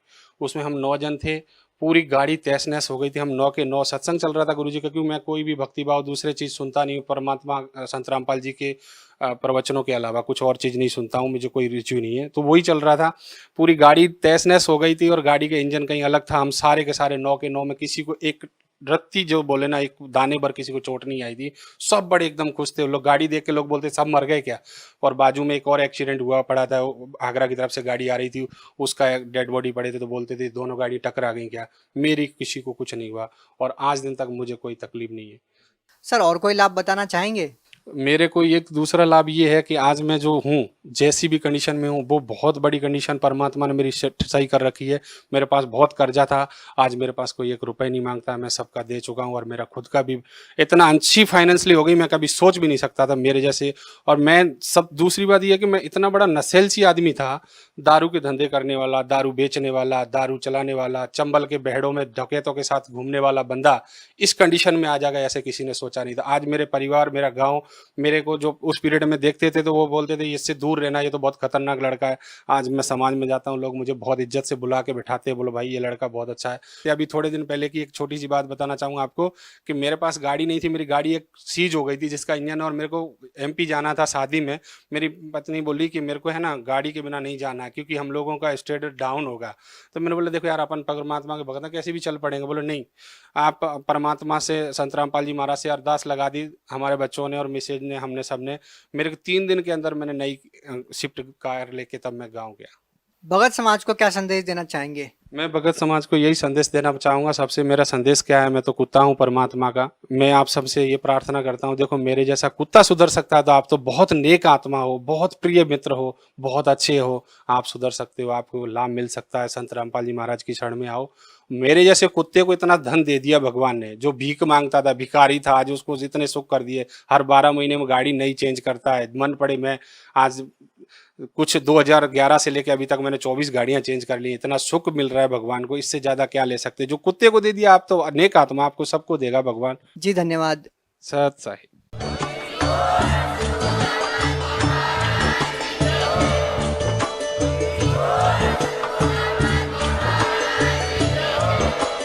आप सुन रहे थे जगत गुरु तत्वदर्शी संत रामपाल जी महाराज जी के मंगल प्रवचन। अधिक जानकारी के लिए विजिट कीजिए हमारी वेबसाइट www.jagatgururampalji.org।